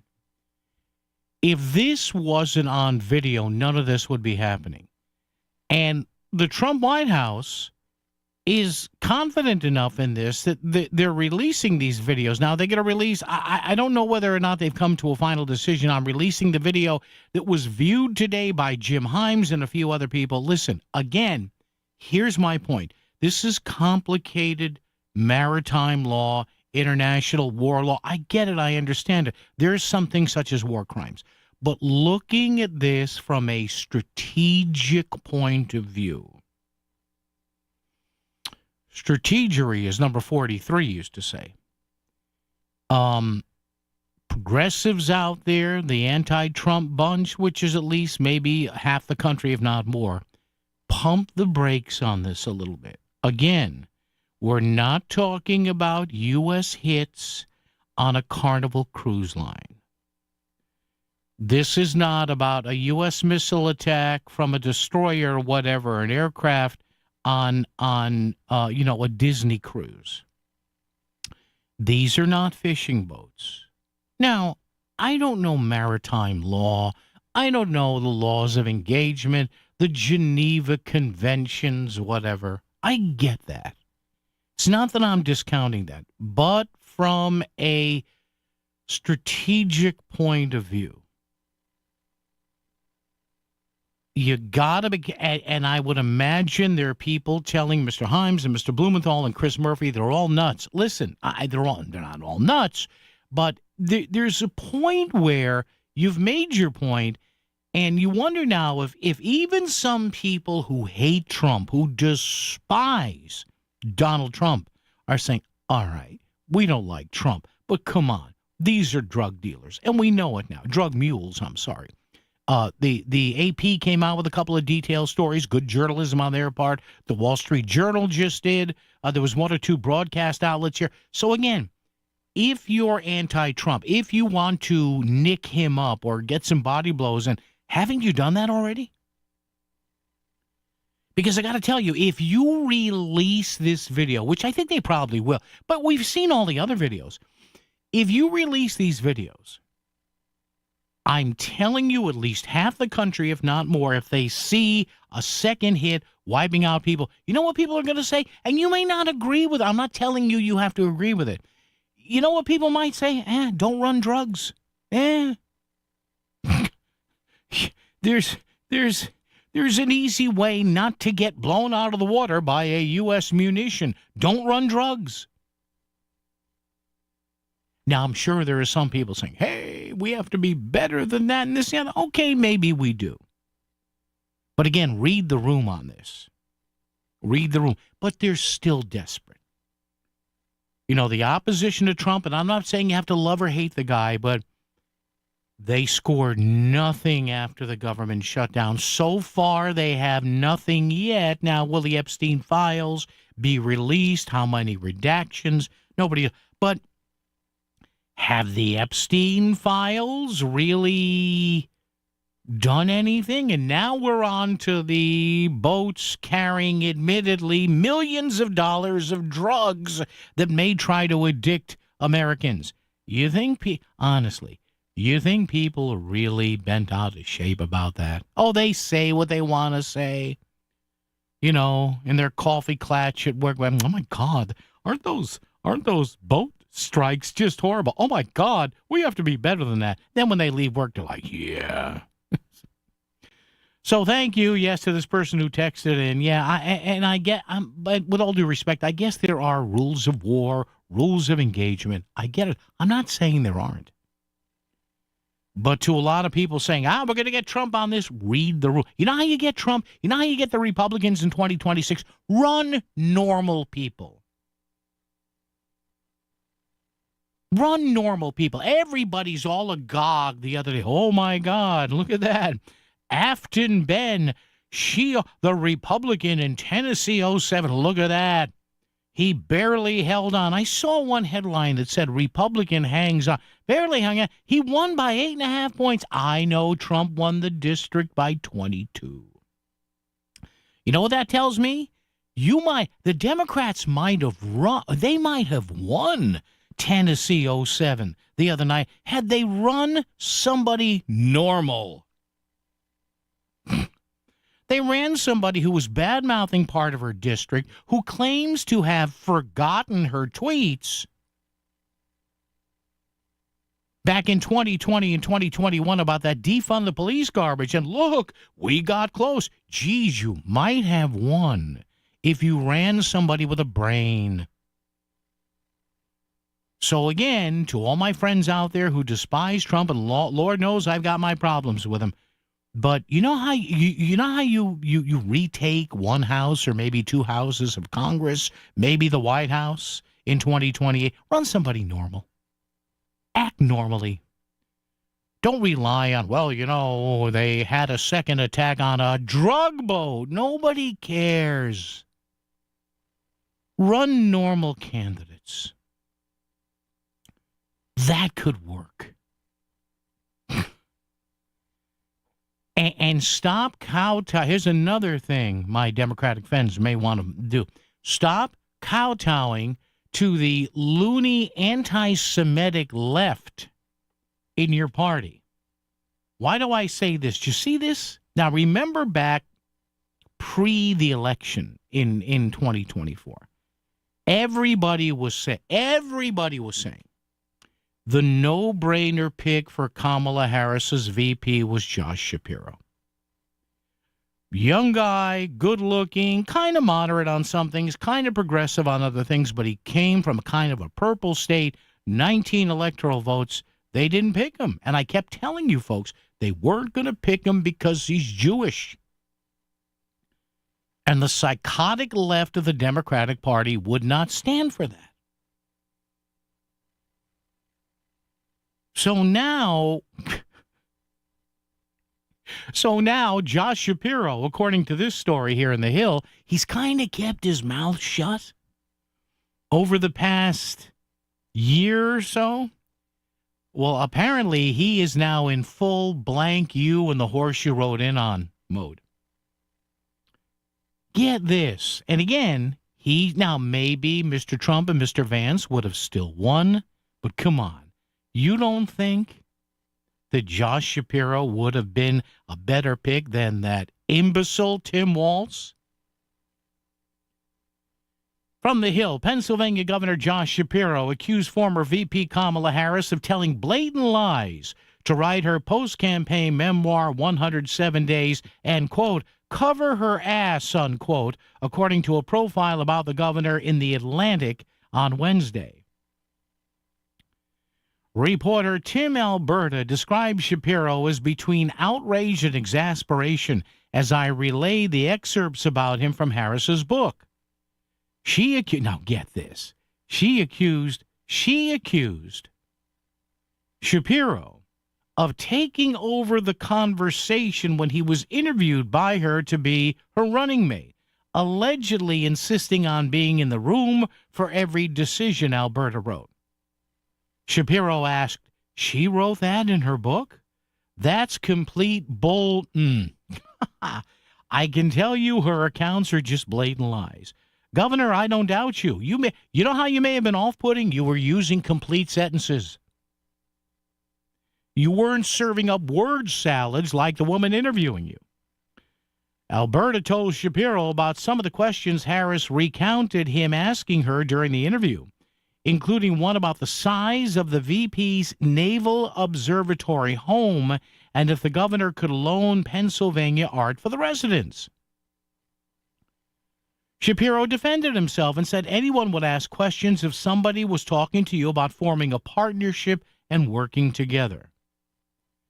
Shapiro said, quote, I mean, she's trying to sell books and cover her ass. And then he said, I shouldn't say cover her ass. I think that's not appropriate. She's trying to sell books. My God. This is just, what a cluster. Shapiro also went after the Democratic Party, which lost the swing state he oversees to President Trump. The president won Pennsylvania with just more than 50% of the vote. Harris received 49%. Democrats lost ground in some of these communities, he says, by failing to show up and failing to treat people with a level of respect that they deserve. Donald Trump, he continued, has been a once-in-a-generation political figure who's managed to connect on a deeper cultural level. Well, you're right on that, Governor, but here's the deal. You're Jewish. And that's the problem. That's the problem with your party right now. And they better clean that you-know-what up for 2026 and 2028. As we continue with a little business and traffic and weather together, all that and more coming up right here for you on WICC. It's Duchess Restaurants. It's fresh, made to order, and it's what makes Duchess food so good. Duchess Restaurants has so many choices. Try the Big D Philly cheesesteak, or how about a combo meal like a Big D cheeseburger, long dog, or grilled chicken sandwich with fries and a drink, or a roasted turkey, bacon, and cheddar on wheatberry bread. You can't go wrong with one of Duchess Restaurants' many menu items: sandwiches, wraps, burgers, hot dogs, and more. All of Duchess's menu items are made to order, adding to their fresh flavor. You gotta eat at Duchess. Go to GoDuchess.com for the one nearest you. Duchess Restaurants. Fresh food served fast. Hi, this is Leo Carl from Carl Chevrolet in New Canaan. Last year, more consumers switched to Chevrolet than any other automotive brand. Why? With more standard passive and active safety features than any other brand, plus easy-to-use technology like wireless Apple CarPlay, Chevy simply builds in more value. And who doesn't love getting more for their money? With fresh inventory arriving daily, see for yourself at Carl Chevrolet, 261 Elm Street in New Canaan, or online at carlchevy.com. Too much on your list this season? There's no better time to switch to payroll with Gusto. Gusto saves you 2 days every month on payroll, taxes, and compliance. So you can go from making payroll to making gingerbread houses, checking your books to decking the halls, spreadsheets to snow angels. Switch before the end of the year and there's no need to transfer payroll history. Now that's a reason to be merry. Choose a future with Gusto and get more time for what matters. Get started for free at gusto.com. FIFA World Cup 2026 is coming soon, but your opportunity to be there starts now through an exclusive offer with an eligible Bank of America Visa credit card. For a limited time, become a new customized cash rewards or unlimited cash rewards Visa credit card holder, and you will be eligible for a chance to purchase FIFA World Cup 2026 tickets. Learn more at BofA.com/cardFWC26. What would you like the power to do? Bank of America, proud to be the official bank of FIFA World Cup 2026. Bank of America N.A. in partnership with Visa. Terms apply. Rights reserved. WICC Smart MLS Right Now traffic. 84 eastbound accident reported near exit 4 has things backing up towards the state line. Lower Fairfield County, 95 north, hour 20, Greenwich to Bridgeport Parkway really isn't much help. New Haven, 91 south, crawling from exit 6 down to Merge and through Long Wharf, Wilbur Cross southbound, all bunched up through Hamden down into the tunnel. Traffic report powered by Courtesy Carpet Flooring Design Center. Now is the time for a fresh new look for your home. Save on top flooring brands at Courtesy Carpet. No big box gimmicks, just fair, honest prices. Courtesy Carpet, Route 111 in Monroe. I'm Andrew Krause with WICC Traffic. Clear and cold this evening and overnight in the low teens. Friday, partly sunny with a high only near 30. Saturday, partly sunny and milder with a high in the upper 30s to near 40. I'm meteorologist Paul Piorek on WICC. Ask Alexa to play WICC. Playing WICC. Back to Connecticut Today with Paul Pacelli on WICC 600 and 95.9. The voice of Connecticut. Oh wait, they just bombed a Carnival cruise line out of the no, it was a drug boat. Plenty of reports now. These are drug boats. There's stuff on these boats that could kill you and kill your relatives and kill your sons and daughters. So let's calm the blank down, okay? Run normal candidates. That's how Democrats will win. That's how you win. Run people who look and sound normal. Don't run candidates who say they don't remember their anti-police tweets from 5 years ago, right? Don't say that. In fact, find candidates who are not on Twitter or X. I know you can't do that because you need a young vote. I get it. I understand it. Mind-numbing. Oh, man. 203-333-9422, 333-WICC. Oh, the big story now, bulletin I see. Trump hires a new architect for White House ballroom. We're going to have 3 days of people getting all bent out of shape on this. Bill Maher has Bill Maher about 2 or 3 weeks ago. He said literally, he goes, Trump is going to build a ballroom on the White House. He goes, I don't give an SH. And he said, why do I care? He's right, so right. And he's a liberal. He's an old-style, clear-thinking progressive/liberal. Oh, my God, it's great. Hey, look at that. My old friend Martin Looney in New Haven, he's running again for the General Assembly, 77 years old. Oh, my God. 77. Here's part of your problem right there. Well, you're just being ageist. You know, after a while, everybody, when they get to a certain age, get out. Get out. You're not king and God creator. Get all the, I'm telling you, these, I don't care whether it's on city councils, whether it's in Hartford, whether it's in Washington, I don't care. Get out. Get a life. People running again in their 70s and 80s. Oh, my God. Jack in Stanford's here. Jack, how are you? Yeah, I'm good. We've got a few things to talk. First, on that And he's going to vote the same way he's voted for the last 50 years. Yeah. I mean, they're talking about nothing changes. He's going to vote exactly the same. Nothing's changing on him. We're not sure of his mental. We're not going there yet. No. But he should not be there. And, okay, we don't have the term limits, but, boy, people should figure out, let's run somebody younger against him and get a different perspective on one of these things. I think the fear, though, Jack, is even though a lot, and I've known Marty for years, I've known him for 40 years, the fear is, I think, the reason why, Jack, some of these people stay around is that they look at who might come after them. And even though we think of some of these people as being too left, I mean, the next wave coming up in the Democratic Party, I mean, you're talking leftist. You're not talking traditional liberal anymore. Yeah, we're all leaving anyways. But second is Melissa in the morning. Is she going up to that bear announcement there for the WICC bear hunt? You know. The WICC bear. You know, I thought of that. I was joking with somebody in the front office here, right? We can get we can get a gun shop to sponsor it. How about that, huh? Yeah.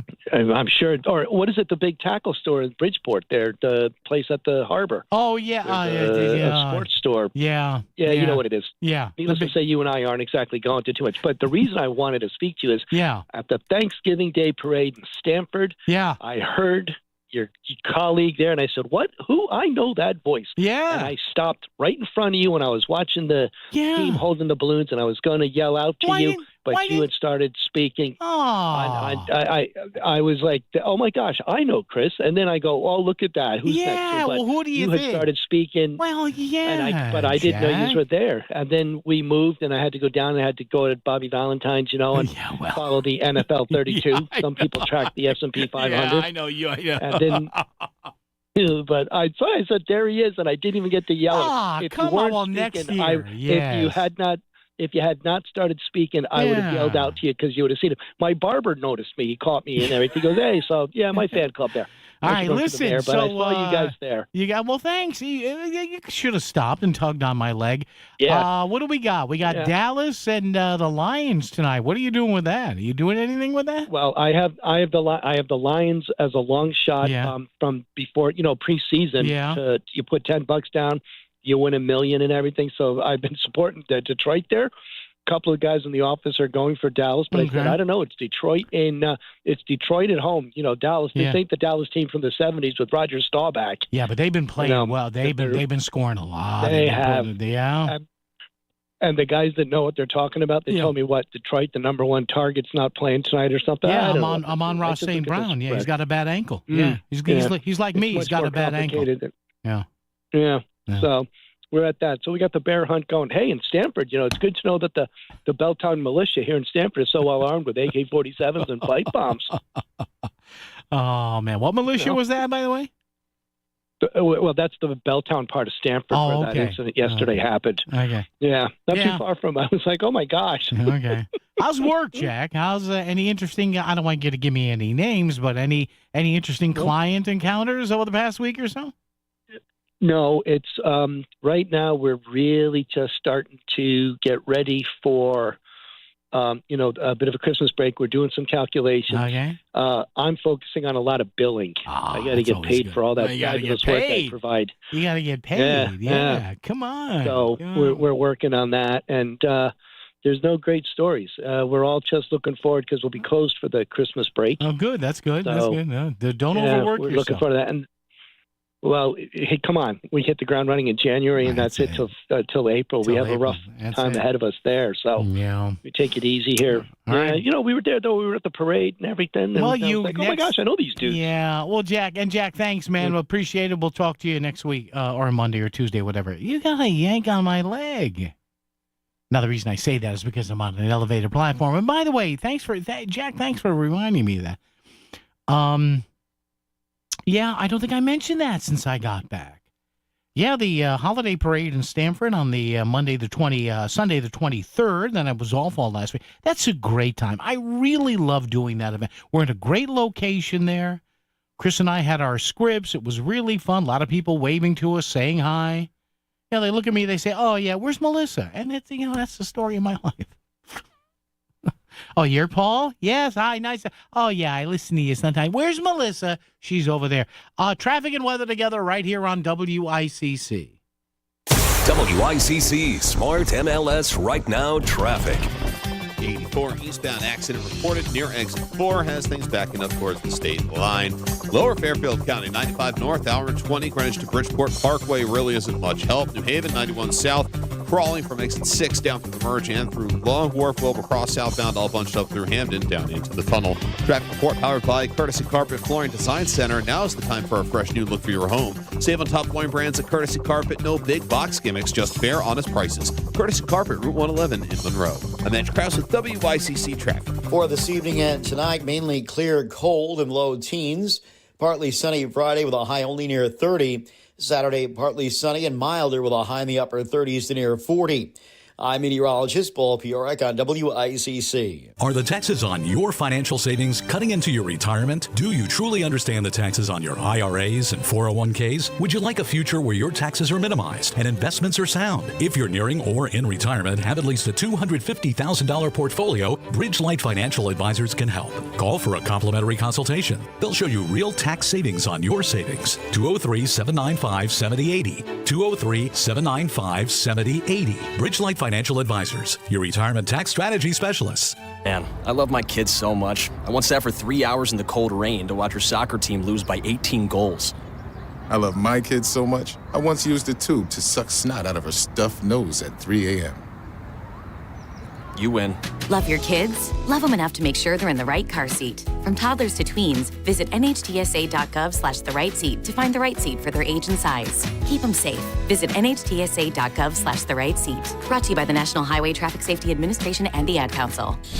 Back to the news and talk, thanks to Smart MLS. Smart sellers ask, is my home on Smart MLS? The voice of Connecticut. WICC's 695.9. It's Connecticut Today with Paul Pacelli. And listen, let's wrap up on this. You know that no matter when it is, tomorrow night, next week, the week after, in a couple of months, you're going to be spending money to eat out. So why not take advantage of another round of our WICC connoisseur media here, Sweet Deals. Now you go to voiceofct.com. I have it right in front of me, voiceofct.com. You'll get hit right in the middle with the red Sweet Deal banner. All right? voiceofct.com, and then click on Sweet Deals, and then click here to save, and these are half-priced gift cards. Great places like the Cast Iron Chef Pizza and Bar, Joseph's Steakhouse, the Melting Pot, Pumpkin Place. I mean, look at this. Pumpkin Place, $50 gift cards, $25, $50 gift cards. Cast Iron Chef Pizza and Bar, Joseph's Steakhouse, the Melting Pot, Tucker's Pies. If I can, my lips still work here. Last minute of the show. Keep going, Paul. Katz's Deli, AB's Falafel, the Little Pub. Great places. Jacob Pickles, even some non-food places, the Sports Center of Connecticut. But seriously, check it out. Voiceofct.com. Click on Sweet Deals a couple of times. Click on the link, and you can save. All right? Look, you know you're going to eat out, so just do it. Folks, I'm off tomorrow, back on Monday. Isabella, thank you. News coming up next. WICC Bridgeport, WFOX Southport, WEBE HD2 Westport, WPLR HD2 New Haven, locally owned by Connoisseur Media. This is CBS News on the Hour, sponsored by Progressive Insurance. I'm Cammie McCormick. Lawmakers have mixed opinions about the evidence presented to them today on the strikes against a suspected Venezuelan drug boat in September. Stacey Lynn reports. During a classified briefing on Capitol Hill, Navy Admiral Mitch Bradley told lawmakers that there was no kill them all order from Defense Secretary Pete Hegseth. Republican Senator Tom Cotton defended the admiral and said he was very clear that there was no such order. But Democratic Representative Adam Smith, who saw the video as well, said the order order was basically destroy the drugs, kill the 11 people on the boat, adding the survivors were basically two shirtless people clinging to a capsized and inoperable boat drifting in the water. Nearly 5 years later, federal officials said today they've arrested a Virginia man and charged him with planting pipe bombs near the Republican and Democratic headquarters in Washington on the eve of the Capitol riot. U.S. Attorney Jeanine Pirro. This case involved millions of pieces of data. And it is a huge win because it was like finding a needle in a haystack. Officials did not reveal what evidence they uncovered or a motivation. A federal vaccine advisory committee decided today to delay a vote on whether newborns should get the hepatitis B vaccine on the day they're born. Sabrina Cupid reports. ACI member Dr. Cody Meisner questioning Dr. Mark Blackwell, who is part of a work group looking into the safety of the vaccine for infants. There is clearly evidence of benefit. Is there any evidence of harm to giving the neonatal hepatitis B? My basic answer would be that the safety evidence is very limited, and I wouldn't want to speculate on safety or harm. If the panel votes to change the vaccine schedule and it's accepted by the CDC director, it would be a major public health shift dating back more than 30 years. Sabrina Cupid for CBS News, Atlanta. Millions of Americans are feeling the chill. I try and warm up my car, especially in the garage, and try and have everything ready that I will need to have so I don't have to spend as much time outside in the cold. Meteorologist Jessica Birch on the cold snap. I could see these record-breaking numbers into the overnight hours tonight as this cold blast continues to push its way down all throughout the Great Lakes and all the way up into the Northeast and New England. Overnight lows tonight could drop down to 1 degree all the way over to Chicago, 11 into Pittsburgh, 4 degrees all the way up into Portland, Maine. It's going to be record-breaking. President Trump has hired a new architect for the White House ballroom after reported disagreements with the $300 million project's original designer. On Wall Street today, stocks finished mixed. This is CBS News. Sponsored by Progressive Insurance. Take the next step forward in your career with great benefits and an award-winning workplace. Apply at careers.progressive.com. So right now may be the perfect time for you to rethink how you pay for health care. And here's why. This time of year is decision time for a lot of people, but it's also when you can join MediShare and save even more than usual. For many families, joining MediShare means saving about $500 a month, which is a game changer for a lot of people. More than 1 million people are part of healthcare sharing now because it just makes so much sense right now. And MediShare is the gold standard. Members like it a lot. We know this from member surveys. MediShare has been around for over 30 years. It is a proven thing. And if you join before December 15th and you mention the promo code SHARE, they'll waive your application fee. So you save $100 right off the bat. I'll give you the number here in a second, but just call. You'll get a price within 2 minutes. And again, the deadline's December 15th. Call now. You'll save even more. Here's the number. It's 855-SHARE-44. That's 855-SHARE-44. 855-SHARE-44.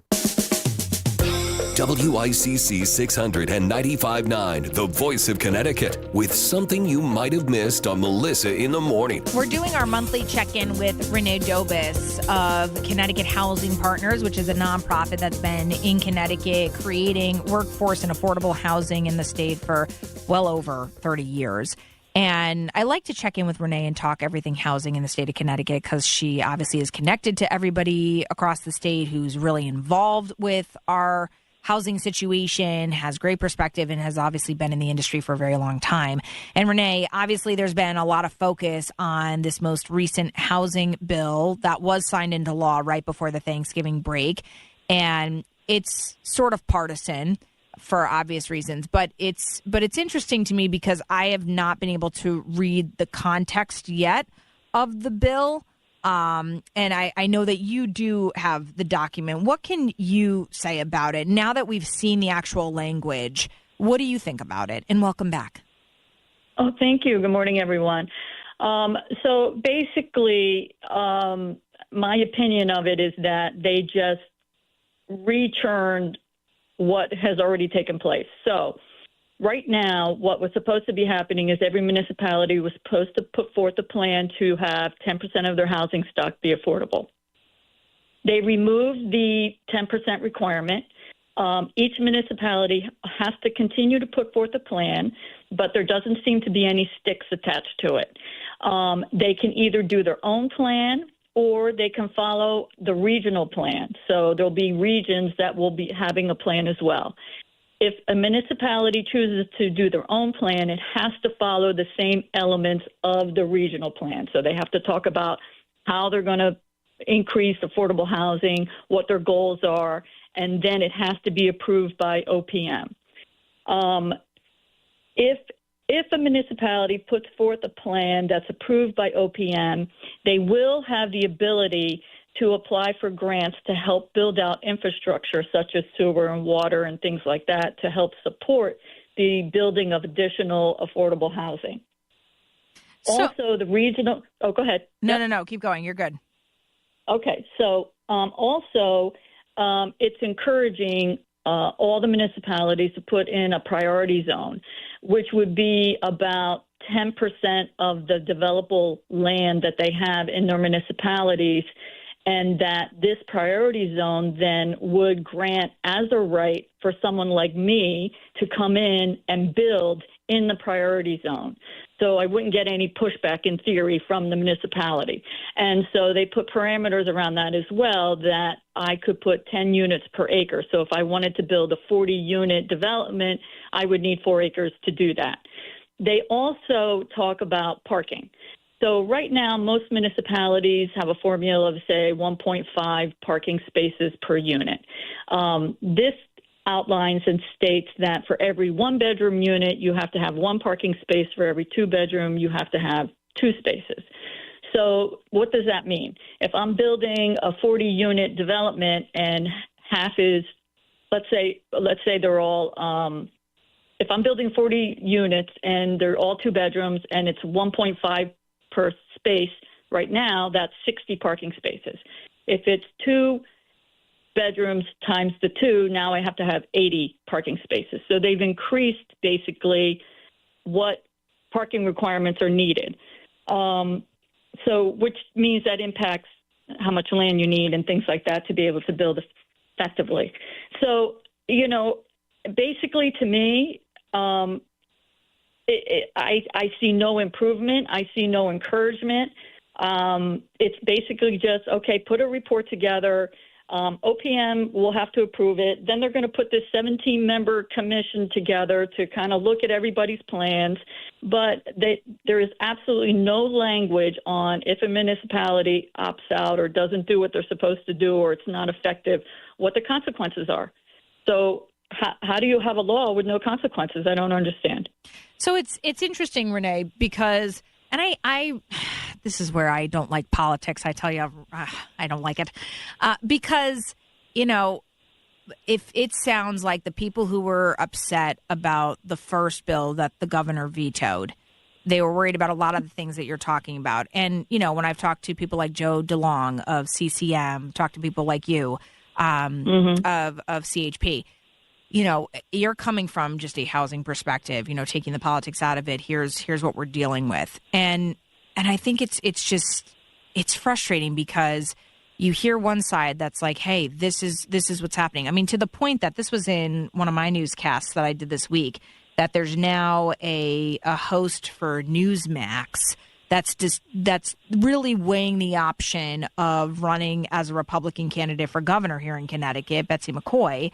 And it's solely because the governor signed this bill into law last week. She's a Greenwich resident. She feels like he's very out of touch. She feels like, and I'm not knocking her at all, but I just, to me, I feel like it is so hard to know what the language actually is going to mean and what it doesn't. And what's interesting is, like, when I hear you speak, it sounds like nothing really changed, or if it did, right, it really is insignificant. So I don't know. I don't know what to do with this. I don't know what to do with this law. Honestly, I really don't. I don't. It is frustrating. I just feel like they it's definitely pro-municipality. I don't see that any barriers have been removed for affordable housing developers to go into a community.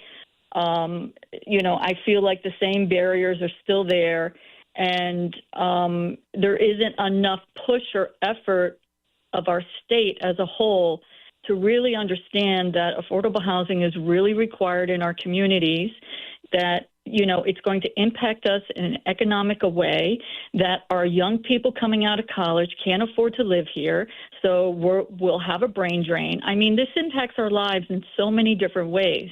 And our state legislators, I've said this before, there's no political will and there's no guts to deal with this head on. I wish that we could just look at 830G. I hate to go. I'm sorry. I hate to go back to it. I do, but it's like, can we just address the elephant in the room here, which is that 830G? Maybe it worked. Maybe in some regard, it's still working a little bit here and there. But I think overall, everyone's sort of like behind closed doors. Yeah, we should probably fix that. It's just not working. You know, to me, I feel like there it is. That's the crux of the issue, and we're just not going to touch it. I don't get it. Like, yeah, it's a lot of work, but I mean, that's what we should be doing. Really? Yes, I agree. You know, 830G has been on the books for almost 40 years. We know it doesn't work, you know, because if it worked, we wouldn't be in the place we are today where we're short 125,000 units of affordable housing. So we wouldn't be seeing households paying 50% of their income towards their rent.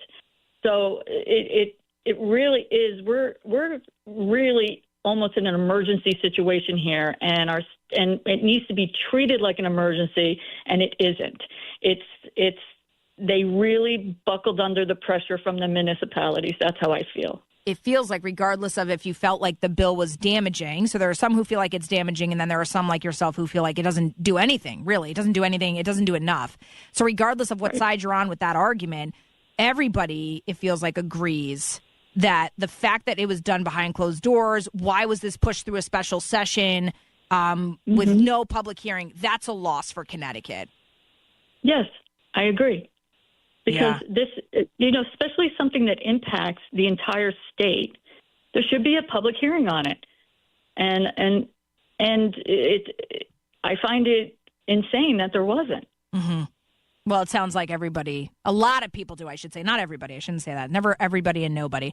A lot of people feel that way, whether they thought it was a damaging bill or they felt like it didn't do enough. It sounds like both populations of people is what I'll call it, feel like that was a real loss for Connecticut. The fact that we did not offer that opportunity for something that impacts so many people. So that's a good point. Renee, I appreciate having our conversations that we do every month. Thank you so much. And we will see come February if they actually keep working on this bill, now law. And we'll keep having conversations with you like the ones we just had. Thank you so much. Renee Dobis, again, Connecticut Housing Partners, right here on WICC. You listen to WICC for your favorite talk, but you also want to know what's happening around your neighborhood. We've heard you, and now you're getting more news on the Voice of Connecticut. Live and local news updates at the top and bottom of every hour. If it's happening in and around Fairfield County, we'll let you know about it first. All day, every day, even weekends too. The Voice of Connecticut, WICC 600 and 95.9. Catch up on what you missed. The best of Melissa in the Morning. Now on the Voice of Connecticut, WICC 600 and 95.9. He's your voice of reason in the medical world. Dr. Fred Brown from Griffin Health talks to Melissa in the Morning. Now on WICC 600 and 95.9. The Voice of Connecticut. I thought I haven't talked to you in a little bit, Dr. Brown, but it just dawned on me because it was Thanksgiving. So, yeah, I didn't talk to you. How was your Thanksgiving? Welcome back. It was very good. It was very nice. Cool. I hope everyone else was, too. Yeah, thank you. Appreciate it. I got to be honest with you. I heard a lot of people after Thanksgiving got COVID and the flu. Like, well, not together, but I heard a lot of people. I mean, in particular, very, I would say, close friends / colleagues of mine all got sick after Thanksgiving. It feels like everyone got sick. Now, of course, no real shocker there, right? Because there's no shocker people there, are close, they're inside, you know, it's cold out, so no one's opening the window. I get it. But there was new data, ironically, that just came from the CDC showing a rise in flu activity only in select states. Apparently, Colorado and Louisiana have become the first two states of this flu season to reach the high category. But New York City is showing moderate activity. Yeah, and we are too. I mean, we are definitely seeing increase in the flu, and I would say that this flu season is definitely not over. I mean, this is usually the busy time that we end up seeing an increase. I know there's been some concerns about, is there a new variant? Is the flu vaccine not good? We kind of get that every year. Now, just to explain what a flu vaccine is, a flu vaccine is actually a protein-based vaccine. So it doesn't have any flu in it. It just has parts of flu, certain types of flu that actually transmit it from one another. We expose those portions to the body, and then the body develops antibodies. So that's actually how it works. And then every year we have to make essentially a guess to say what's going to be in there. But the longer that you've received the flu vaccine, and the flu vaccine for the year, the more protected you are against it. Now, again, it's not 100% effective because you're dealing with an organism that changes very rapidly, but it's going to give you some protection. It'll make it, if you get, let's put it this way, if you get sick from the flu, if you didn't get the flu shot, you would have been a lot sicker. Okay. I'm actually wondering, Dr. Brown, because it feels like, yes, there's different variants, but I feel like I don't know, maybe I'm wrong, but I feel like you guys rotate different flu vaccines because it's obviously based on last season's flu. Correct. But if you get the flu vaccine every year, I've never asked this question before. If you get it every year, let's just say, at some point, do you then have all the different strains in your body so you are like super flu fighter or no? That's actually a really great question. And there's a really long answer, but I can give you a really short answer. We'll go with short just because I have other topics to talk to you about. I will give you very, very short. The flu epidemic of 1918. The flu epidemic of 1918 was most affected in people who were in late teens to early adulthood. Everyone who was actually a senior in that time, which was deemed not a senior, older, and it was deemed to be 30 or older, did not get the flu or only got a mild variant of it because they had immunity because they've seen it in the past. So the more that you have exposure to the flu, the more that you have exposure to different types of flu vaccines, the more likely that you're not going to get as severe of an illness. Interesting. Yes. And the only reason I was thinking about this, I've never asked that question before, but I was thinking about the fact that we always say, dirt don't hurt, right? So, we come from, I feel like, a generation where, whatever, if you want to drink water out of the hose, you go right ahead. But, now, raising kids, we're like, maybe don't drink water out of the hose. Don't do that. But, to me, I was just curious, like if you are giving your kid, for example, the flu vaccine every single year, at some point, do they just become super flu fighters, by the time that they're, 18, 25? Unfortunately, the big severe ones, they probably will be, but you'll always be able to get the flu because just basic statistics. There's too many variations on the cell surface of the flu. And whenever you're infected with the flu, you have several, we'll call them strains just because it's easier to say, you have several strains that are already in your body at that time. Got it. Just while you're infected. It's called a quasi-species, so it actually changes so rapidly that to have an answer. Now, there is a holy grail of vaccine development for the flu, and it's to be a single flu shot once. And it actually is supposed to focus on the stable components of the vaccine, because there are some stable components. The problem is that we've never been able to get a vaccine to be effective enough just to hit that. All we do is deal with sort of the surface of the virus as opposed to the internal components, because we actually can't get there to get the vaccine to work. By the time it gets there, it doesn't matter. You already got the flu. Okay, that makes sense. So we're working on it. Yeah. We'll see. Maybe in my lifetime there'll be a single flu shot. Right? We'll see.